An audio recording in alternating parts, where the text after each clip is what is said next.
What is going on, everyone? Welcome to another Simply Reliable Studios watch along of TNA Impact, Total Nonstop Action Wrestling. How's everybody how's everybody doing today? I am of course the Mr. Reliable Walter Cruz, soon to be joined by JoJo. What's up, Charles? What's up, son? Uh, I'll be joined soon. Jade, give me a second. Little technical difficulties. I'm hearing like a huge echo.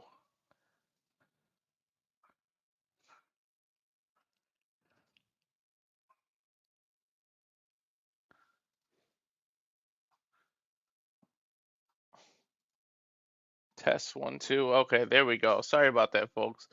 But welcome to another Simply Reliable Studio presentation of a watch along of TNA Impact. I am, of course, Mr. Reliable Walter, soon to be joined by the simple man Noah Foster, who's on his way home.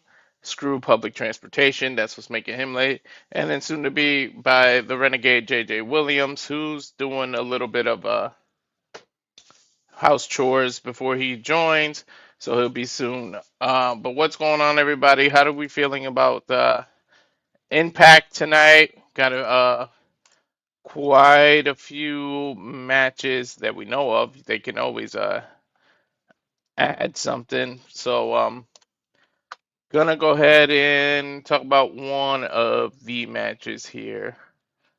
So this will be um, Wes Lee versus Laredo Kid. This one-on-one match, and of course, you know Wes Lee will have Tyon and Tyron at his side in the back. So simply put, this isn't going to be a one-on-one match. It's probably going to end up somehow being a handicap match. But Kid can hold his own. We've seen this luchador several times fight, but I feel like Wes Lee needs the win here so he can go on to sacrifice and show why he has a match.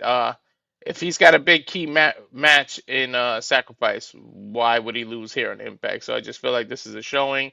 Probably end up with the beatdown from all three of the men to Kid. I did hear a beat, so I think the Renegade is backstage. Give me a second, y'all, to bring him in.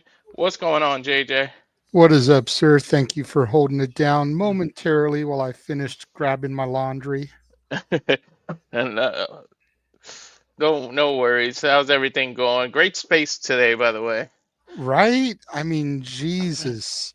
I was not expecting to go 3 hours, but it was good conversation. It was passionate talk. Yeah. Um, I wish I could have talked more, but my loud behind family was there. And then for some reason, when I left, I was on my phone and it had that microphone where I couldn't unmute. It's just request to speak all the time. I couldn't unmute myself even though I was co-hosting. So I don't It's know all what that good. glitch is. I don't know, man. X be messing up sometimes, hmm Doesn't even matter if it's the computer, if it's the phone.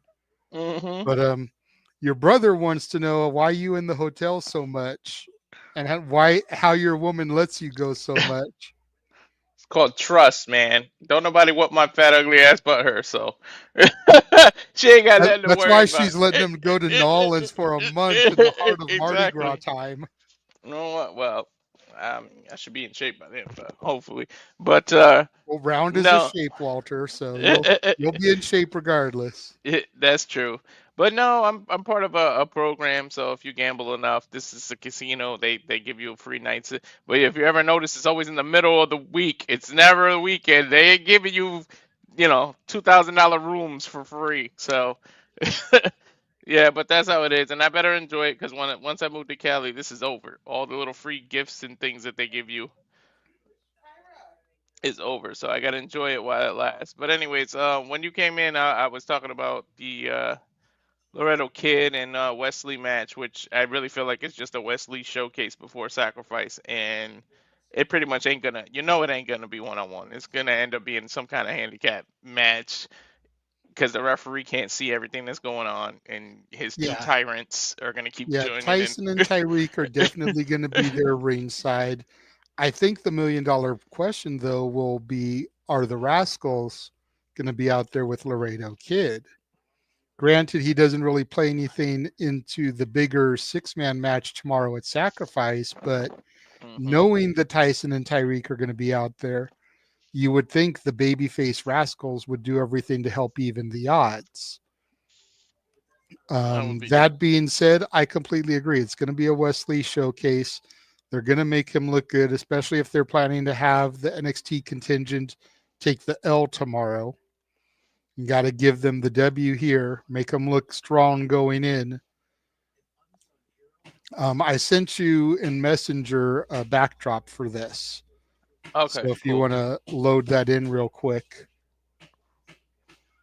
Oh wait, I think I have that one. Don't I have that already? Oops, I'd put that as an overlay instead of a backdrop. Give me a second. I might have it already, and I can do it in the background. there we go. Yeah. But yeah, that's all it is. It's a Wesley showcase. But Definitely.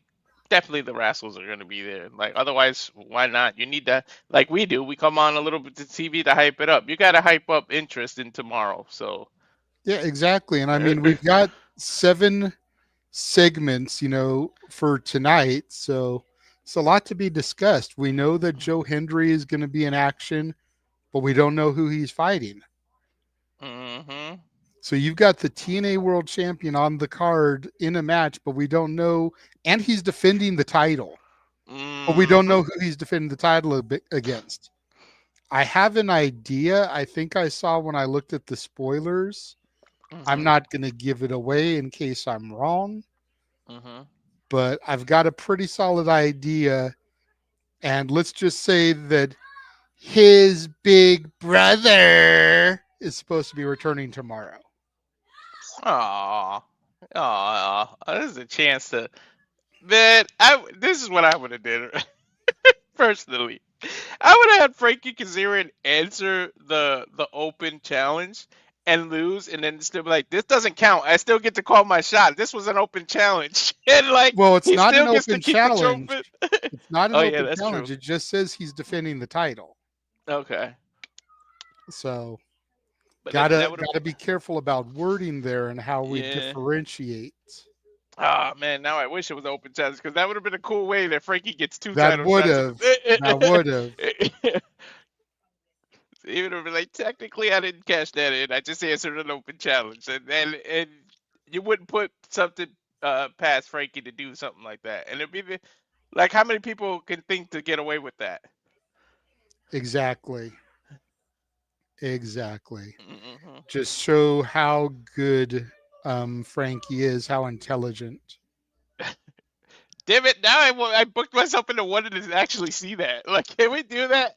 And See, if they see, do, working yourself into a shoot, as they call it. yeah, now if they do it, they definitely watch us. There ain't no way in hell that they just created that out of thin air after we said that. But anyways, moving on. Here's a showcase that I really want to see the things here. But Tessa Blanchard Yeah.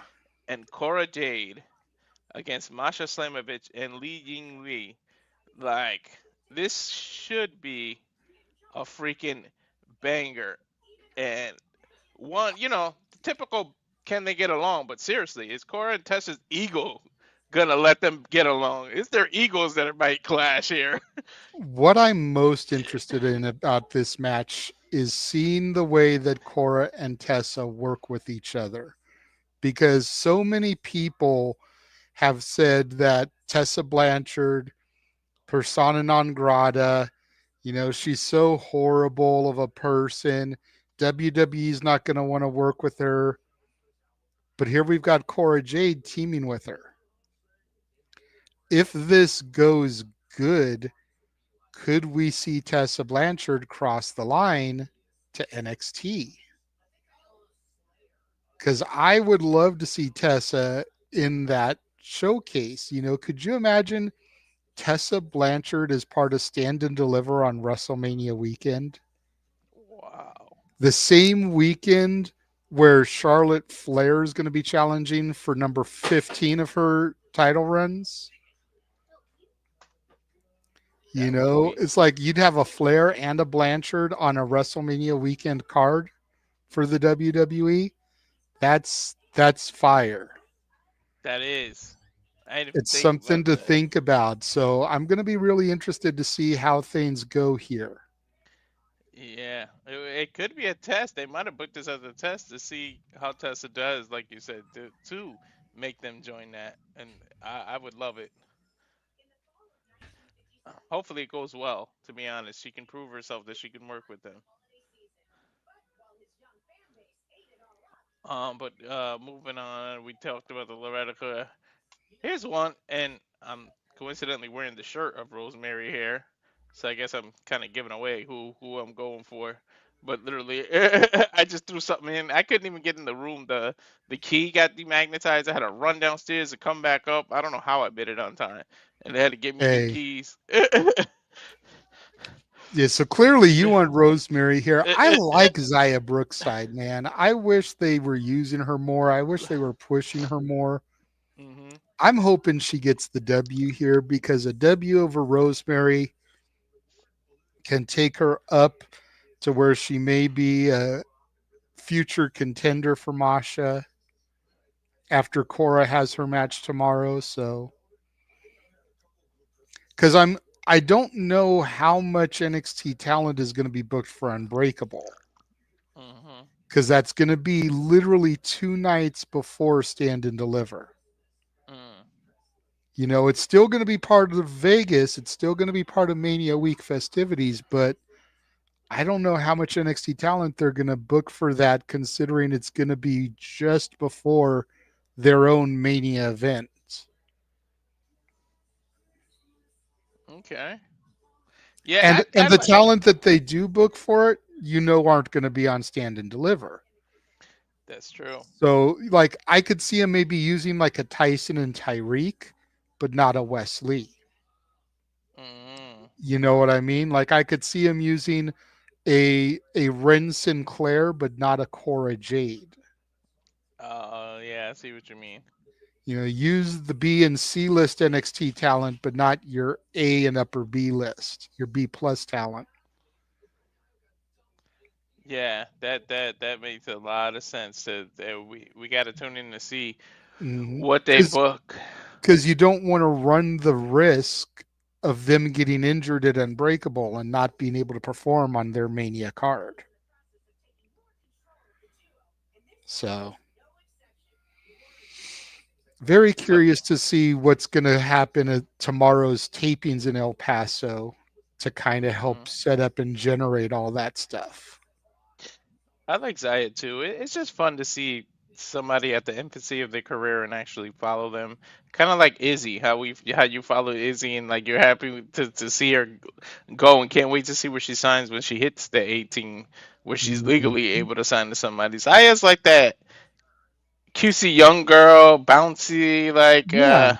you just it's fun to be a fan. Like it's just fun to Yes. follow her. Yeah, I mean, I I'm get seeing today freaking Izzy is going at it with Zeta Steel on social media. Zeta mm, Steel is one of the girls in the Evolve program. mm, So seeing Izzy go toe to toe verbally with someone that's in the ID program, you know, someone who's working the level underneath NXT, could Izzy be heading there soon once she turns 18? You know, it's like the brain just starts going. especially who on the main roster has been helping NXT so much. Who's in the middle of a rivalry with Rosie Perez right now? Bailey. Dude, Bailey has been coming down the NXT for how long? Like over a month, and then Izzy can sign. Like it kind of writes its stuff. Like imagine how you would react one day. Okay. it is the middle of March in Uh-huh. Southern California, and it is snowing outside. It's snowing? It is snowing. What the heck? It's not enough where it's like going to stick to the ground and last, Uh, but there is white stuff coming down from the sky in the desert. wow. Wow. That's crazy. Watch. I'm going to leave this and come in on my phone so that you Okay. can see it from coming outside. Hold on. All right, no problem. Snowing in the middle of March. That is crazy. What's up, App State? Let me change my avatar. Freaking Jeff keeps coming in here to do his stuff and puts it on his avatar. It's like it's my stream yard, damn it.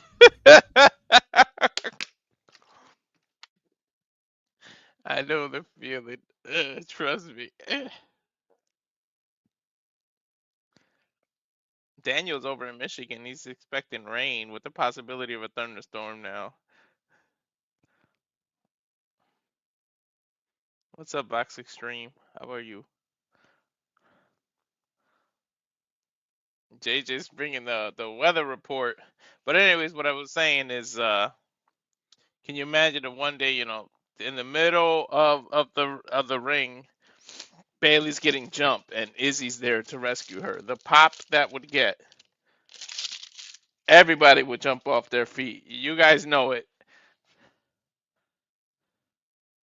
And yeah, Zeta is funny on Evolve. And I'm waiting on TNA 2 app. But yeah, so Zaya is definitely like just somebody that you want to look for. And hang on, I'm going to remove his avatar one, put him back after and show the phone one. That is crazy. It is snowing in the middle of a desert. And then it's bright like it's daytime still. What is it? 450 over there?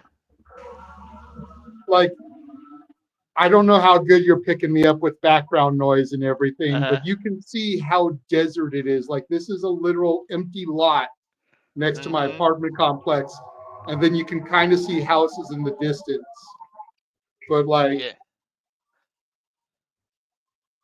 That's crazy. and like I said, it's not enough where it's going to stick and Uh-huh. last, but we usually get this like once a year up here. And apparently, this is the day. Vox said, "Welcome to their life in Minnesota." Minnesota's ridiculously cold. Y'all can ice skate all the way to freaking May. No, don't. I'm gonna go back to the other screen. All right. Yeah, Minnesota. Woo! I can't mess with this snow. I bet you don't even get snow days in school because it's just a normality there. Everybody's got four snowmobiles and everything. You probably have to ride those to school. Minnesota is no joke.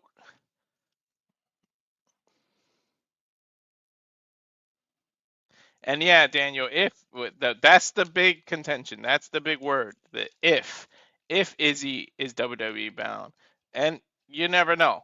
So we'll see. But I would love that. All right, I'm back. It still dumbfounds me. Like I've been in snow before. Okay, I'm not Yeah. that fucking naive. You know, I went to Missouri for Christmas one year and actually had a white Christmas. Me and Oh, my dad nice. out front in front of my grandparents' house. Now may they both rest in peace, shoveling Mhm. the snow so we could go to Christmas Eve service and shit. So it's not that much of a shock for me, but I've lived in SoCal all my life and we've never had snow like where Mm. I live, really. It wasn't until I moved up here a few years ago, and every year for like 1 or 2 days, we get snow. And then we don't get it again the whole rest of the year. Mm. And like I said, it's never enough to stick to the ground. It's not enough to go out there and build snowmen or have snowball fights or any of that type of shit. Mhm. But it's enough that when I was driving for Lyft and shit, and it was snowing, I would literally put on my Christmas playlist in the car. It's like, how can you not be in the mood for Christmas music as it's snowing, you know? Yeah. I don't think it's. Whew, I'm trying to think of when the last time it was a white Christmas over here. Maybe, it's got to be the double digits, at least 10 years. It hasn't snowed in a while on specifically on Christmas. So But anyways, yeah, we were talking about if Izzy ever went to NXT and yes, Bailey was getting beat down and she saves her the pop. I don't think anybody would remain on this on the no, seat in their seat. people would be crying Mm-hmm. because they know the history. And yes, Safet, we know she has to be 18. That's why we said it in the beginning of our dissertation. Mm-hmm. Come on, bro. I hate that I have to keep getting on you for stuff like that, but pay attention. We know that. We literally said it. Yep, that's what Jay just said. And the big contention was if first we said if she ever was WWE, then we said when she's 18. We definitely said both. And we say it every time we mention her. The the most recent times we've mentioned her, I've even pointed out that May 1st is her birthday. She will turn 18 when TNA is out here in Irvine, California doing a live taping coming off of Rebellion. She could technically be on that card because it'll be her birthday. Mm-hmm. So And yes, we follow MLW too to answer at. to an extent we do. Well, no, Yeah. that's different. That's the Scott Demore Maple Leaf Uh. Pro Wrestling, not the MLW that we've been doing that had Eric Bischoff. Oh, okay. There, that's too different. It's but Yeah, he's we talking about haven't Maple Leaf. seen too much of the Maple Leaf one yet. We would probably be doing it this weekend if we weren't already committed to House of Glory. But it's Exactly. also a 2 night deal. Mm-hmm. So, we wouldn't want to, we don't have the money to really cough up for that. But if they do a show that's not conflicting with something else we're already committed to, we're definitely down to cover it. We're down to cover all the professional wrestling. Mm-hmm. And more. Yeah, we've got Statboy doing Selection Sunday this Sunday, where they're going to announce the March Madness NCAA basketball brackets.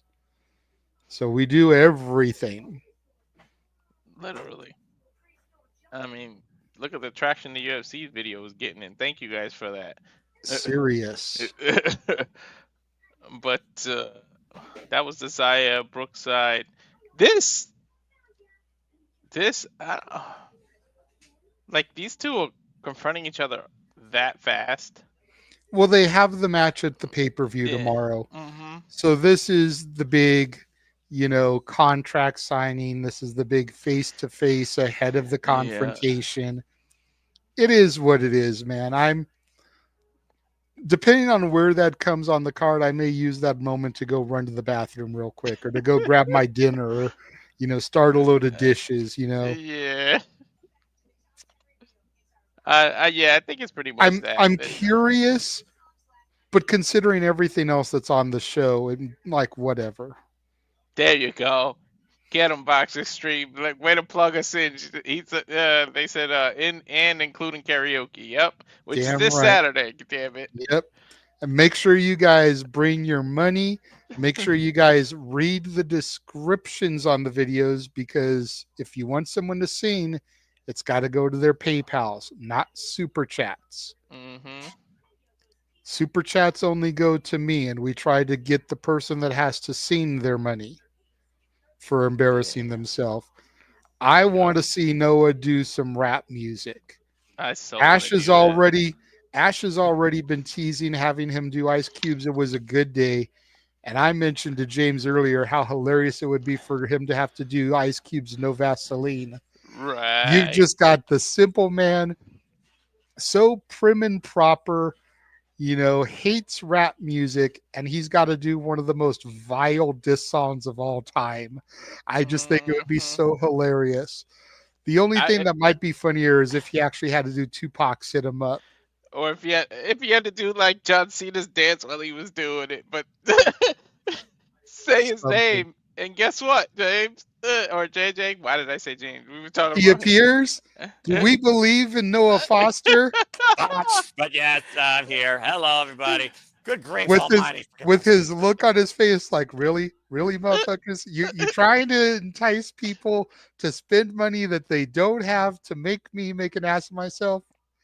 Mm-hmm.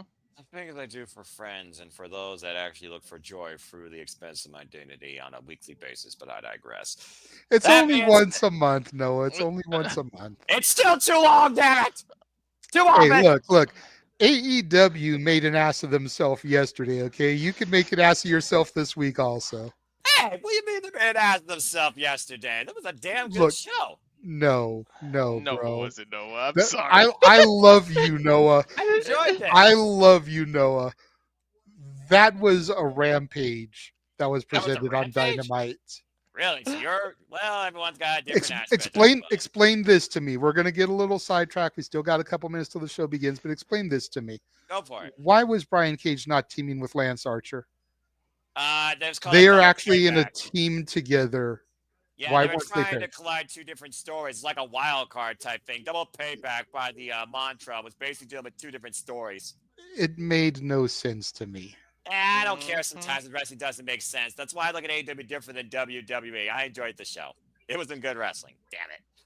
Sometimes wrestling don't need to be always congruent storytelling or linear. Anyway, sometimes you just enjoy what you watch. Sometimes you look at a story. Sometimes you just look at people being the show of each other. Sometimes you look at the meat division. Sometimes you look at a promo that's way too cinematic. Sometimes you look at women that talk about innuendos in their promos, not brought to you by Blue Chew. And sometimes you look at a diva because you just want a pretty woman in your life because you can't find her or you just love the way they look versus the fact they may not be able to hang with the better women of this business under different companies. It is what it is with everybody in this business. Everyone's entitled to their opinions, but I just look at all things differently because I enjoy all things wrestling. And wrestling is Yes. not defined by just one company or one style. It is defined by what every man, woman, worker, booker, and fan and analyst perceives the business to be in their own way. Whether right or wrong, I have no right to judge. I simply enjoy what I see on my screen. Well, And I I don't will judge say their this. I will say this. I do feel like the women were the stars yesterday because the Tony Storm segment was phenomenal. Megan Bain crashing it to make her statement. oh, damn. Great booking of her. Harley Graham saved that fucking tag team match for me. And then the Willow Penelope Ford match was solid, aside from, again, the chair spot. And then Megan Bain again asserting herself. Megan Bain was like the star of the night. Yes, Well, she I mean, was. yeah. Guys, I mean, I'm again, laughing because I need to see Stat and Megan Bay run it back. The Stat's where it's at. Damn it! And Willow Nightingale, that Okay. pounds T-sex T-bone collision could have thrown Penelope Ford into freaking Mexico. The fact they're in California, that was some damn good stuff. I'm laughing because when Tony went on her little rant and she mentioned the origin, you can clearly hear a fan go, "Can I come?" audibly. Like it was hilarious as Well, hell. Well, that was AEW is then. one This straightforward. is now, and we're here on TNA Impact taking a look at some of the stuff that transpired last week. The Great Indeed. Hands, Mike Santana, Mustafa Ali. Still trying to get used to calling him the Great Hands. So used to calling Hmm. him the Good Hands. Those hands are still a certain other word, in my opinion, but at least Jay Chun doesn't have to deal with their interruptions. Anyway, Yeah, they're showing the highlight of when he had to take a drug test. Mm-hmm. The well, I P mean, test. yeah, well, he took the test and he passed, but as far as Mustafa Ali, he had a very strong cup of coffee. That's not right. That's I loved it. I disgusting. thought it was so hilarious. Oh my gosh. What's up with coffee and wrestlers? Freaking Jericho started a feud with Kane because he spilled coffee on him. I This don't know. thing got the coffee in the feed. Like, I don't know. don't I don't know. note to Eh, self: eh, if eh, you make it in wrestling, don't drink coffee backstage. Right? or just Especially go. if it's been in someone else's hands. How about you just go get your own damn drink for Pete's sake? Jesus, it's not that Oh, difficult. see, Noah, look, you got some agreements. Look, everyone's going to agree. Everyone's going to disagree. Everyone has their own opinions. Not everybody thinks the same. It's as simple as that. I love All Elite Wrestling more than WWE outside NXT as of late. NXT was a phenomenal show, but I enjoy both Tuesday and Wednesday incredibly. Monday, And tonight, I'm going to enjoy TNA Impact as we are here once again at Survivor Studios, folks. Welcome once again to NXT NA.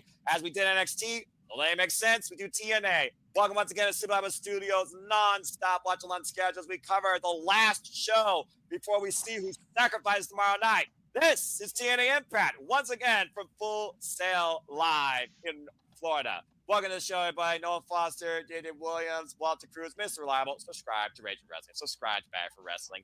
And we'll see who you trust in tonight when it comes to predictions shortly after the show, as we now see if we trust the system. As we look at the system, it's kicking things off. And that being said, good as everybody once again. Please like, subscribe, comment, tell a friend, subscribe. And again, if you want to dictate the conversation, PayPal, the pages, or super chats, as simple as that. JJ, this is it, man. Last stop before we head to Texas, where we're going to see who truly is willing to sacrifice what's needed for a victory, whether for pride or for championships. Ready to go tonight? I'm definitely ready to go, ready to see what we're going to be given here on our television screens tonight. Looks like we're starting off with Eddie Edwards and Alicia Edwards, the ride or die chick. Here comes Brian Myers and the rest of the system. The Colognes. Ominous by his absence is Moose, though. Makes me wonder if he's going to pop up somewhere else during the night, possibly to tease the X Division Championship match he has against Jeff Hardy.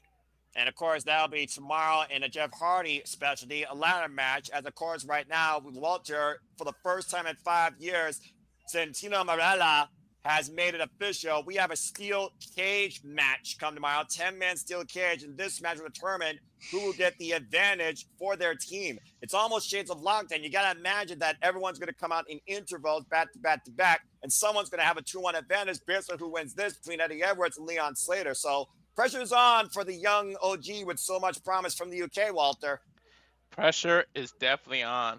But I'm always a fan of, I think Eddie's got to win this because it just an advantage. When you say that word, that's such a heelish thing. Like, it doesn't make sense when the baby faces have an advantage because baby faces traditionally should be fighting from behind. A heel should have the advantage, and then they can lose because the baby face, you want to get behind them because they came back and they won, against all odds. So, like, hopefully Eddie wins this, but I've seen them where their faces get advantages and stuff. I'm just saying, traditionally, it doesn't make sense. Yeah.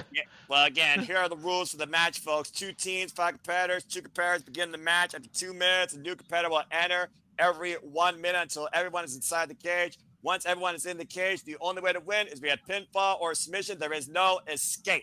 As the bell rings, we're underway here. Bad drop kick by Leon Slater. And I understand what you're saying when it comes to keyword advantage. You would think advantage would just implore something for heels. And then the history of TNA, whether you watch Lethal Lockdown or, tag team turmoils like I have, it is one of those things where more often than not, I have seen the heels win the advantage, but also it means they lose. And we've seen in WWE, baby faces not only win the advantage, but also win. And right now, no one's been able to upset the system. So honestly, the baby faces kind of need us just to have one leg up. Mm-hmm. But you've also got to figure tomorrow's going to be the first time the Colognes are really integrating themselves into the system. Can the system truly trust the Colognes, or will the Colognes be the system's ultimate downfall tomorrow? That's one of those things where, again, a virus can come from anywhere and anything at any time for somebody that's worked in IT for 13 years. Still to come tonight, Tessa Blanchard and Cora Jade tag team action against Masha, Slamovich and Lee. We got Xia Brookside versus Rosemary. We will hear from the TNA World Championship. And, of course, we have a JDC versus Cody Dina. That had so much more tonight on TNA Impact. Over the top plunges and Edwards got out of the way. Catches Leon with a knife-edge chop. And, of course, Alicia Edwards has always been that cheat code to the system. To your point, though, JJ. That Jezebel. But hey, I like Alicia Edwards. I do, too. I just like calling her that because she's it's a fitting term. That or cheat code, you tell me. How many times has she been the cheat code to allow the system in the tag team championships? Whoa! Good evasive maneuver there by Leon Slater, stepping up and overtaking Eddie Edwards with the tijeras. I'm not sure if the cheat code is the right term for her. You spoke a little bit ago about the virus coming into the system. I think Alicia Edwards is more of the antivirus. There you go. You could literally give her the nod as being the reboot to the system. Win Eddie Edwards and Brian Myers, beat the ABC, for the TNA Tag Team Championships. Of course, since I then, can though, the Hardys have maintained their hold vicious arm Noah, you're whiplash. the IT guy. I got something you'll like. She's the firewall. Ah, there you go. Just call her It's Norton. First off, Norton is poor quality. You're better off with a Vast or AVG. I'm just gonna leave It's it the at one that's most known, Noah. that. The jury is out on that, but I'll give you that to a degree. I mean, it depends. Ah. I do not talk about technology here, damn it. Anyway. Oh my God! Take a look at Slater this throwing replay, the screws JJ. His shoulder might have popped out of place. Jeez. Waiting for it. I think you guys are a little bit ahead of me here, but Well, it's we are cool. using- We'll yeah. figure it out come the commercial breaks and whatnot. Well, yeah, I mean, again, TNA Plus versus the network that barely anybody can find that's still somehow more recognizable than Pop and Destination America. Yeah, I just got the replay. Jesus Christ. Yeah. Yeah, I'm probably a good 30 seconds to a minute behind y'all. As Eddie Edwards just froze Leon Slater in the ring. I pause for you. And right now, Eddie Edwards taking back control for this match. Eddie Edwards, of course, a former TNA World Champion as well. By the way, can we stop at the clones? Don't turn the systems into like NWO 3.0 where everybody can do it. Can we stop at the clones? Matter of fact, I'd rather kick them out. Well, considering if the system actually works tomorrow night, you might very well get your wish. Well, but look at it this way, by bringing Robert? the colognes in, you've got more members that you can send now that we have this partnership to try to capitalize and win gold in other locations. As Moose was unable to take the NXT Championship from Obafemi, but will defend his X Division Championship tomorrow night against Jeff Hardy. Jeff Hardy, of course, will not be involved in the 10-man tag. Neither will be the face of the franchise, as his brother and the rest of the system will be involved in that 10-man tag team steel cage match. One of many matches, of course, on tomorrow's card. Go ahead, Walter.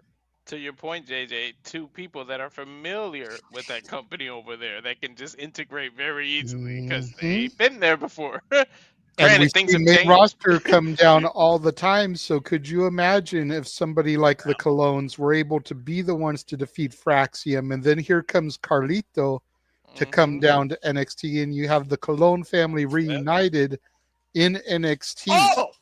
Overhead to belly suplex, Leon Slater, Eddie Edwards with a cover. Knee across the throat, get the 2 count. Throwing all his weight across Leon Slater there. The young man that claims to have so much promise and endorsed by the Hardys. Look, I understand why y'all are trying to make Carlito not only cool but relevant again, but you got a better chance of that happening probably somewhere down the line before Slammiversary. Hey man, if Judgment Day implode, there's something you got created with Carlito. He can go right to with the Colognes. Well, based on what happens tomorrow with the 10-man steel cage tag team match again, that might literally be what the Colognes might need. Yeah, and think about it. Dom is still trying to add new members. What if the new members were the Colognes, bringing Carlito his family? Like, I know it's a long shot, Noah, but run with it here. Like, it's a big what if. Exactly. I'm all about what ifs, but at the end of the day, it says it's NXT-NA as far as we're concerned, not WWE TNA.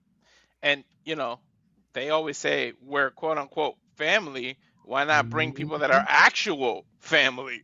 Yep. I still risk and here. Going back to that, Saturday is part of the TV tapings coming off of Sacrifice. Dominic Mysterio's uncle Chavito is supposed to be working that. Ooh. We all know Dom is the son of the late great Eddie Guerrero. Nice rebound insecurity there by Leon Slater, dropping Eddie Edwards. Bit of a reset point here in this opening contest. Both men down right now, and you see Alicia Edwards trying to drown out the TNA faithful here at Full Sail, the home of course, my NXT.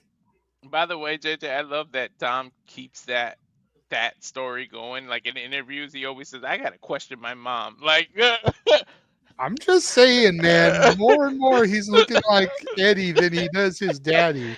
The ropes, we're gonna miss. Leon Slater catches Eddie Edwards with a flying kick. He's definitely got some of those Latino traditions behind him, being the legitimate son of Rey Mysterio. So I'll give you all that. Kudos to Nick Wayne, by the way, actually standing up against a false father figure and for his own mother. High crossbody by Leon Slater. Cover on Eddie Edwards with the advantage. 2.5. What's up, Darren? Darren G, Daniel, Safed, and Vodex Tremos 22. That's an interesting name. That's always good to see all of you once again. Jamboree, Charles, Nestor, as we appreciate and acknowledge everybody here that, of course, stays in tune. App State Fan 7183, because we do this for all of you. We love wrestling, but it's your passion and encouragement and follow along and comments that keeps us pressing on truly across every company in the business that has a wrestling ring. Now, since Seguri there, as Eddie Edwards might be looking for the backpack stunner, Leon Slater escapes low, roll up, cover, 2, and pushed off. And again, grabbing that right arm. Damage done. Damn, I thought that was 3. Holy hell. Trying to gain the advantage, of course, for his team. Leon Slater's been trying to upset the system since his wars against JDC. And of course, go ahead. How many minutes is the advantage for? 2? 2 minutes. Yeah, all right. Thunderbomb cover 2, no! Oh my God, the 3! No, the blue bomb! Oh, I'm sorry. You woke up from the dream yet? Shut the fuck up, Walter! Mr. Mitch, currently muted with his family. Freaking hell. He totally missed it. Wait till he watches it back. Oh my God, JJ. Oh gosh. Sorry, I was talking off camera here real quick. I actually had to take my ear off because Walter's screaming. I couldn't hear what was being said to me. I screamed, "Oh my God, a blue thunder bomb!" Then I counted to 3, and then I said, "He win! He win!" Wait, Noah, did you wake up from the dream yet? You fuckers. Just saying, Noah. I know. It's a gimmick as well as time itself, it seems now, in the Slavo Studios. We got to say the top rough Eddie Edwards, though, takes off the lace from underneath him. We're having fun. It's all good. But it's accurate. It's 99% accurate. Konosuke actually did win with it, and I do go back and watch Jun Akiyama and the likes of Japanese legends who have won with it, while Leon Slater might be looking for a twist on a classic Swanton 450. Roll for Eddie Edwards gets out of the way, though. Runs inside. And shoulder first into the ring post. Schoolboy roll for That hurt shoulder from that stare earlier, Noah. Boston knee party. The cover by the Edwards for the advantage. The system gets the advantage tomorrow at Sacrifice. Thank you. Now that makes sense. By the way, Noah, I can't wait for the day that we're live covering something and that move actually does win something. I'll eat the crow just for the hell of it. But it's like I said. It's like I said. Walter gave me access to his trailer so I could watch Revolution back, and I was live tweeting it as I watched it. And during the Swerve Nana match, I tweeted Vertebreaker onto the reinforced table, followed by the Swerve Stomp and only a 2 count. Yet people expect me to believe that a blue Thunderbomb can win matches. Okay, JJ. Well, bottom line, the system got the advantage. So at least this works, apparently, all wrestling logic. The heels have the advantage tomorrow in the 10-man steel cage tag team match. it's a valid point. I mean, a Vertebreaker onto a table, followed by the Stomp, and you can't get a 3 out of that? But a blue Thunderbomb is supposed to win matches. Shout out to whoever put the table together in AEW, because damn, that shit withstood a lot. Yeah, no kidding. And we'll see who withstands this onslaught against each other. As Tessa, Blanchard, and Cora Jade in tag team action to come out against Masha, Slamovich, and Layling Lee. We also have coming up here shortly, Wes Lee, the former SC North American champion, taking on former X Division champion, Laredo Kid. And that's next year on TNA Impact as we have a commercial break. Fuck television. And TNA Plus for that matter, even though their commercials are the simplest I've seen of any streaming service. All right. But as soon as you guys, since you guys are ahead of me, when you come back from commercial, pause, and then when I come back from commercial, I'll let you know so we can be synced back up. Yeah, that's absolutely perfect. I think we got pretty synced up during that. Again, folks, you're not entertained, or you're not educated, or you're not having fun. What wrestling you think should win a match? That's what we're all about here when it comes to Outside the Shenanigans, the weekly moderated madness conversation on all things wrestling. Damn it, that this gentleman hosts. You can catch 11 p.m. Eastern Standard Time each week here at Slavo Studios, except for this week, because the monthly created time-honored tradition, Kick-Ass Karaoke, will be coming this Saturday night, and the theme is 90s. So And stay there's tuned for our so much good stuff that's going to be tackled. You've got we were talking about this yesterday in the spaces. Walter hosted a space. Uncrossed your arms, Noah. Damn it. eh. And Walter was talking about what genre of or what era of music was the best. And I really was selling the 90s because you figure the 90s, we kind of started with hair. We were started the 90s with the decline of hair metal, which gave way to like Seattle grunge and alternative. You still had your typical metal, you know, your Metallicas hanging around there a little bit, your Guns N' Roses is. You had Roses says, the kind of the morphine of hip hop and rap, which I know you're not really into, but you figure we started the decade with like MC Hammer and Vanilla Ice and oh Criss god. Cross, that then gave way to the breakup of NWA and Cube, Easy and Dre going solo, Death Row and Bad Boy, Tupac, Biggie, Jay-Z, and all that stuff come the end of the decade. DMX. You figure we had the boy bands in the beginning with like New Edition, New Kids on the Block, and then come the end of the decade, we had the Spice Girls, we had Backstreet Boys, we had NSYNC. You know, we had some of the greatest country music coming out of the decade: Garth Brooks, George Strait, Reba McEntire, Faith Hill, Shania Twain, Trisha Yearwood. I could go on and on and on. Check out the top 10 list Walter and I did on demand on both our channels for that. Cheap plug. But arguably, the 90s has to be one of the greatest eras in music, if for nothing but diversity.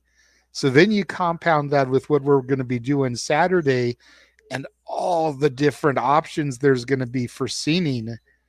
It should be a really good show, despite the fact that the karaoke's are not your favorite episodes. Yeah, it'll be a cold day in hell before I pull off a pair of parachute pants and do MC Hammer Can't Touch This. Meanwhile, we're back, so let us know when you're back, because Sammy Callahan is about to tell us what's going to go down tomorrow night in the street fight against him, the former GCW champion, Vance Warner, with Steph DeLander, who still holds the Digital Media Championship hostage from a And divorce. I'm back. All right. Yes, the championship that she won in the divorce. Gotta love how that worked into the storyline there. Me and Dattila were talking about that briefly yesterday. That's what marriage will get you. When we're not your wife, before I end you. Sammy Callahan's crazy. Sammy Callahan reminds me of James. What the? Our James? Yes. Ugh. Oh boy, Vance Warner and Sammy Callahan are face to face. This is not going to end well, I think. The classic. You can't touch each other, so we're gonna taunt you to try to make you do it. Well, yeah. Noah because they just touch mentioned each other. MC Hammer. You can't touch this. And if they touch each other, both men will be indefinitely suspended.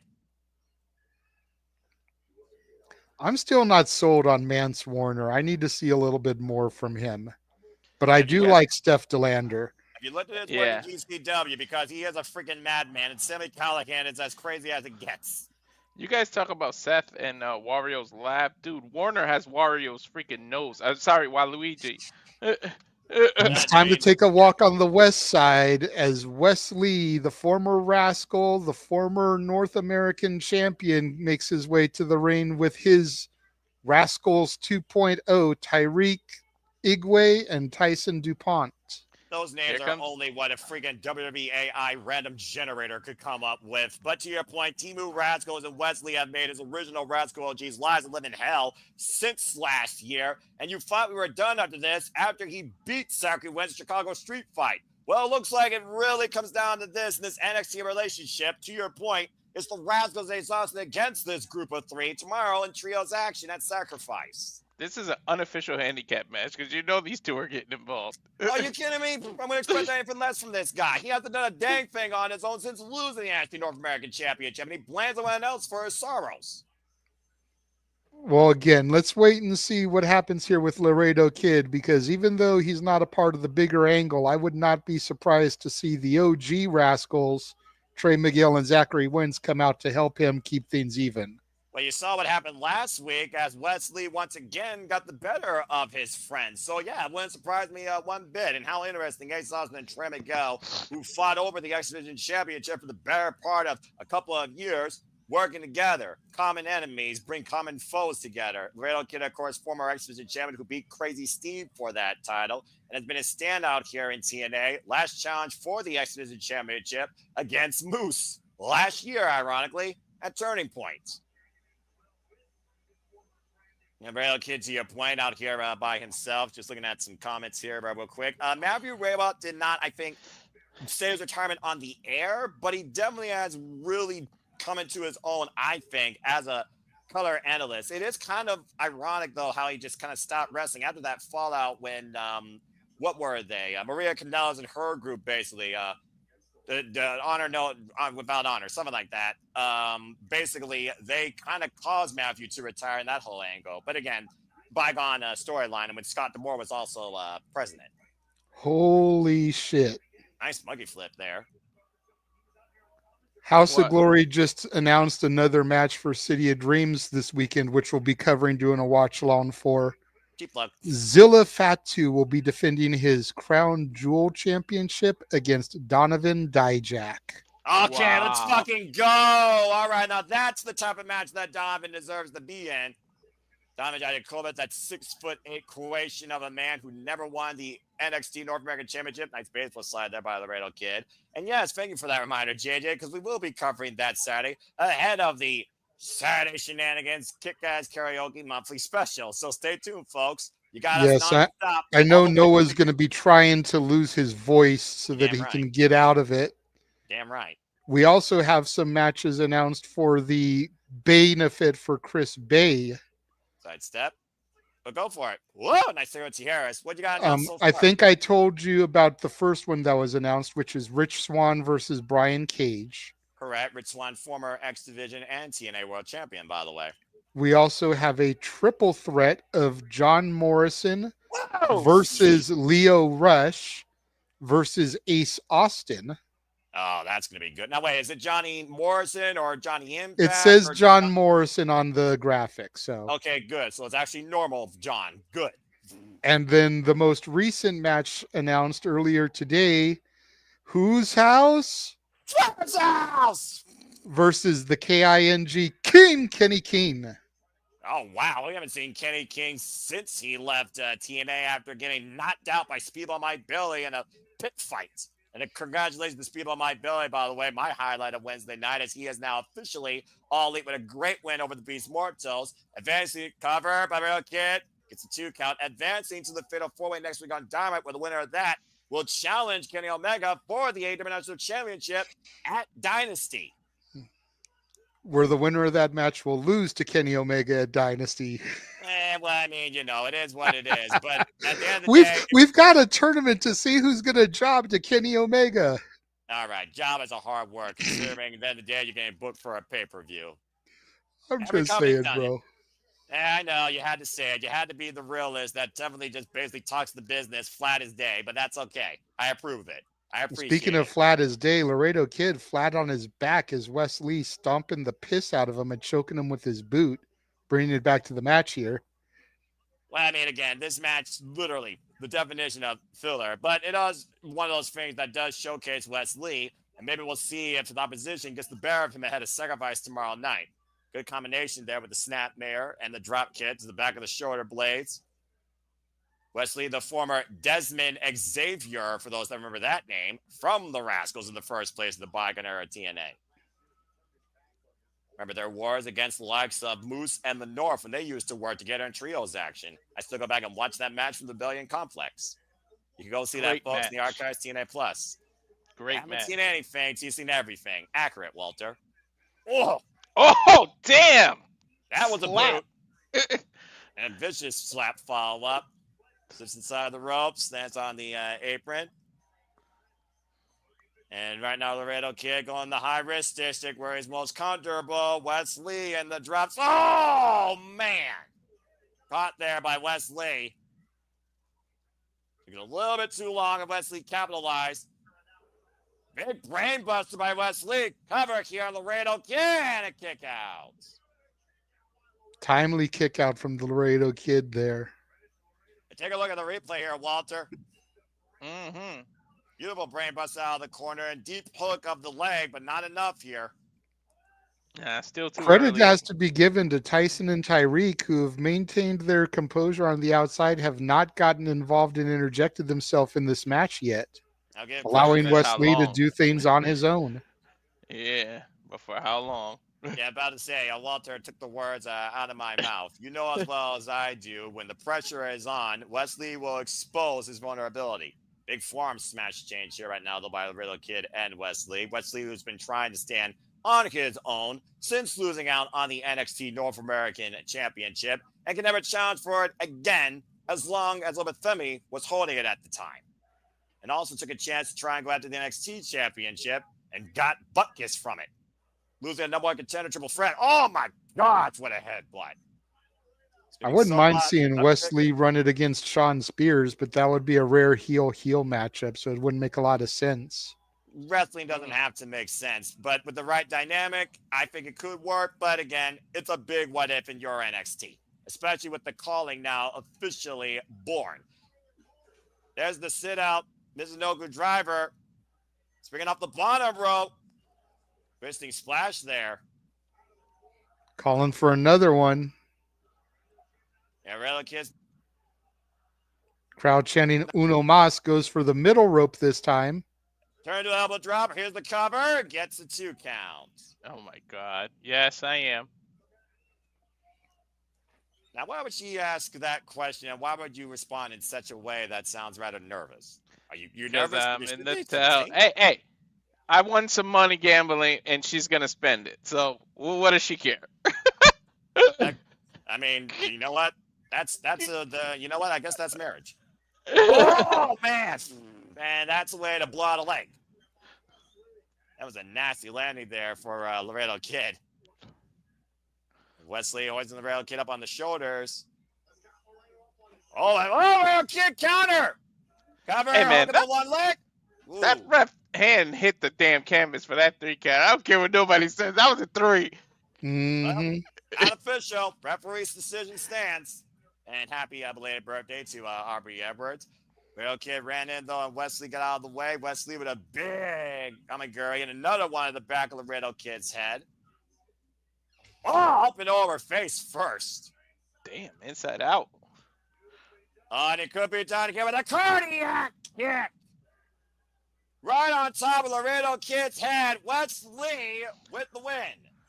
Damn. Without any interference or assistance from his boys at ringside, gentlemen. Give Wes Lee his credit, his flowers. I mean, I like the young man's attitude, but you're definitely not wrong, JJ. That was a well-earned win by Wes Lee on his own, sending a message to the Rascals. And Ace Austin ahead of the mark. Wait a minute. Say their names. We got some company here, and Wes Lee, Tyreek, and oh boy. There's the Rascals, Ace Austin, and looks like they got microphones in hand. I almost wonder if they're here to just share words or actually fight. Maybe they're going to up the stakes tomorrow.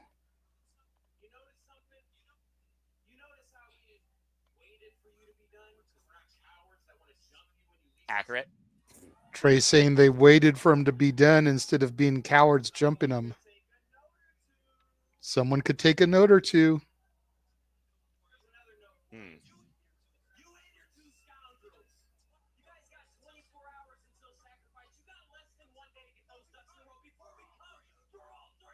Well, Trey Miguel hot, saying he got less than 24 hours to get their ducks in a row. That's the last time you heard scoundrel besides a DuckTales cartoon. Damn. Well, we are in Florida.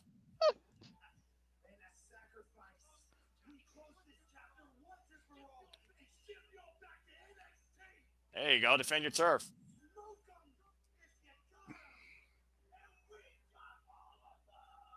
TNA. Damn, Trey didn't even need a microphone. Heard him loud and clear. Well, I mean, you see how prideful these men are. They want to be removed from this past. TNA versus NXT tomorrow night. Trios action. The Rascals looking to close this chapter on their former friendship once and for all with Wes Lee and send him packing permanently to NXT. It's going to be a hell of a trios match tomorrow on TNA Plus. The only way you can watch it, folks, TNA Plus, Sacrifice. Unfortunately, I got to work tomorrow, so I'm going to have to check it out when I come home from work or first thing Saturday before House of Glory.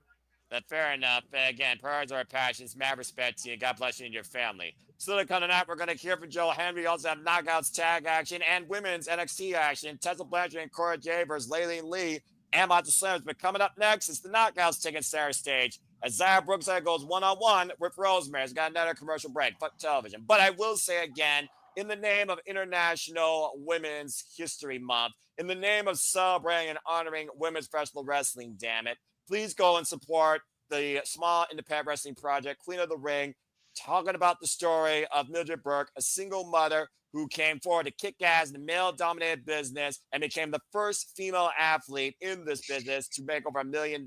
Queen of the Ring, honoring the story of Mildred Burke, available in theaters now. As we got another commercial break here. Respect women's wrestling, damn it. Anyway, let's see what everyone said in the comments. Darren Hey, G. I'm rocking a Rosemary shirt, so you know I support. Respect.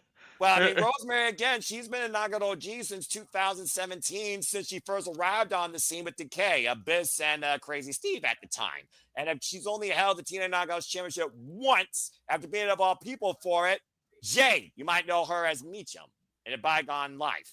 It's one of those things, though, that she hasn't held the title since. She had a chance to beat Masha, of course, in the last show at Genesis, and Clockwork Orange's House of Fun came up short. But we saw last week, she kind of was watching what was going on with Xia Brookside and Savannah Evans, as Evans got a crooked win, again, taking an exploit of Xia from behind and, basically thinking that she was injured. Not. But I am curious what Rosemary's itinerary is now with Xia Brookside. So what is she looking to gain from this besides leaving her so below? I guess we'll find out here shortly. And Safet saying this coming Saturday night is going to be nuts. It's always nuts, but thankfully I have video games. And stay tuned as me and Walter Cruz will be leveling up here soon at the Super Studios with gaming content where streams our podcast. So stay tuned for more on that. You're damn right I'm going to try and lose my voice during House of Glory. You kidding me? But that just goes without saying because that's also professional wrestling. Damn it. All right. Well, we got a full commercial break here once again. So, again, stay tuned, folks. Tomorrow night, TNA Sacrifice. We got 7 matches known so far. It officially starts 8 p.m. Eastern Standard Time, but there will be, I believe, a countdown at 7:30 p.m. Eastern Standard Time. You can, of course, join along with us, follow along on TNA Plus, but, of course, we'll be covering it, live reacting to it as well. As we live react and cover all the wrestling, all the biggest shows, specials, PLEs, pay-per-views, and some fallouts to a degree. Kind of wish we did Diamond last night. Good show. Again, for WWE, NXT, TNA, AEW, ROH, NJPW, independent promotions like ASOG, VIP Wrestling, stuff that showcases on title match wrestling, etc., etc., etc. That's a moment to just breathe and want to go grab a coffee, a legitimate coffee for yourself. Don't trust anybody else with it. And Nestor saying he still ain't used to Wesley's haircut. Didn't you say, JJ, at one point Wesley's haircut makes him look like a generic creative player in a W2K video game? Mm-hmm. Yes. Now, does he still look like that to you? Yes. Yeah.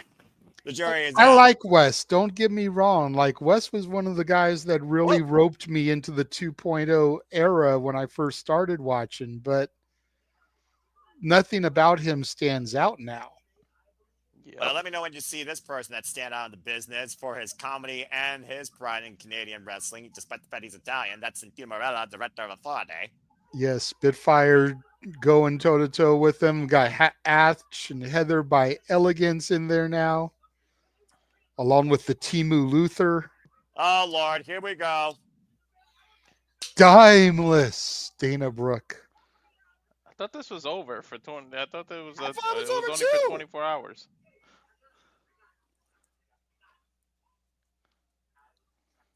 At Sacrifice. Okay, hold on. Let's see Tino try and clear this up. It's not going to be a regular match. 2-on-3. What? Ash and Heather will have a mystery partner. Mystery partner? The personal concierge is the partner. What the hell kind of drum roll was that? That is brilliant! That is brilliant. Yes, you have to wrestle. Spitfire is about to break a Pee Wee Herman reject.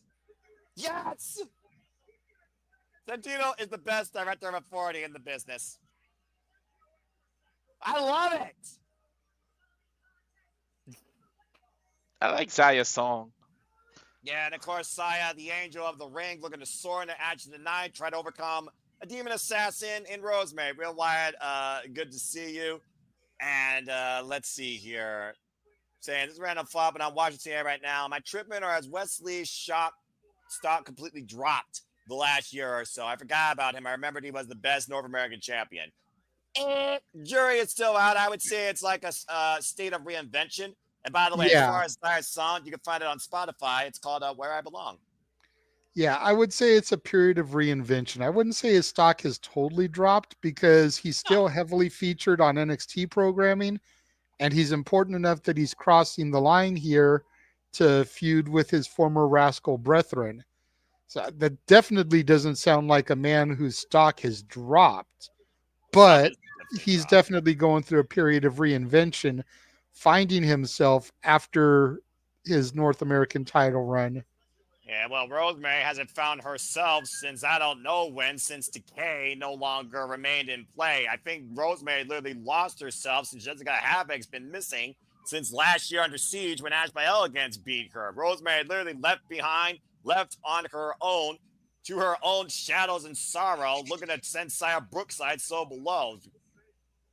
Hey, I have some news for you, Noah. Wendy Chu found her way out of the Undead Realm. She was on Evolve last night. Oh, well, I guess she did find herself out there. Or that's just a whole different shard across the multiverse that's just representing her and Evolve. Again, if you know, you know. Shout out to Demon She X went through Bunny the wrong Series. portal. How many different portals are there across the multiverse? Even I don't know the answer to that. You can go check out that series, by the way, courtesy of Demon X Bunny's YouTube channel. Go check it out, folks.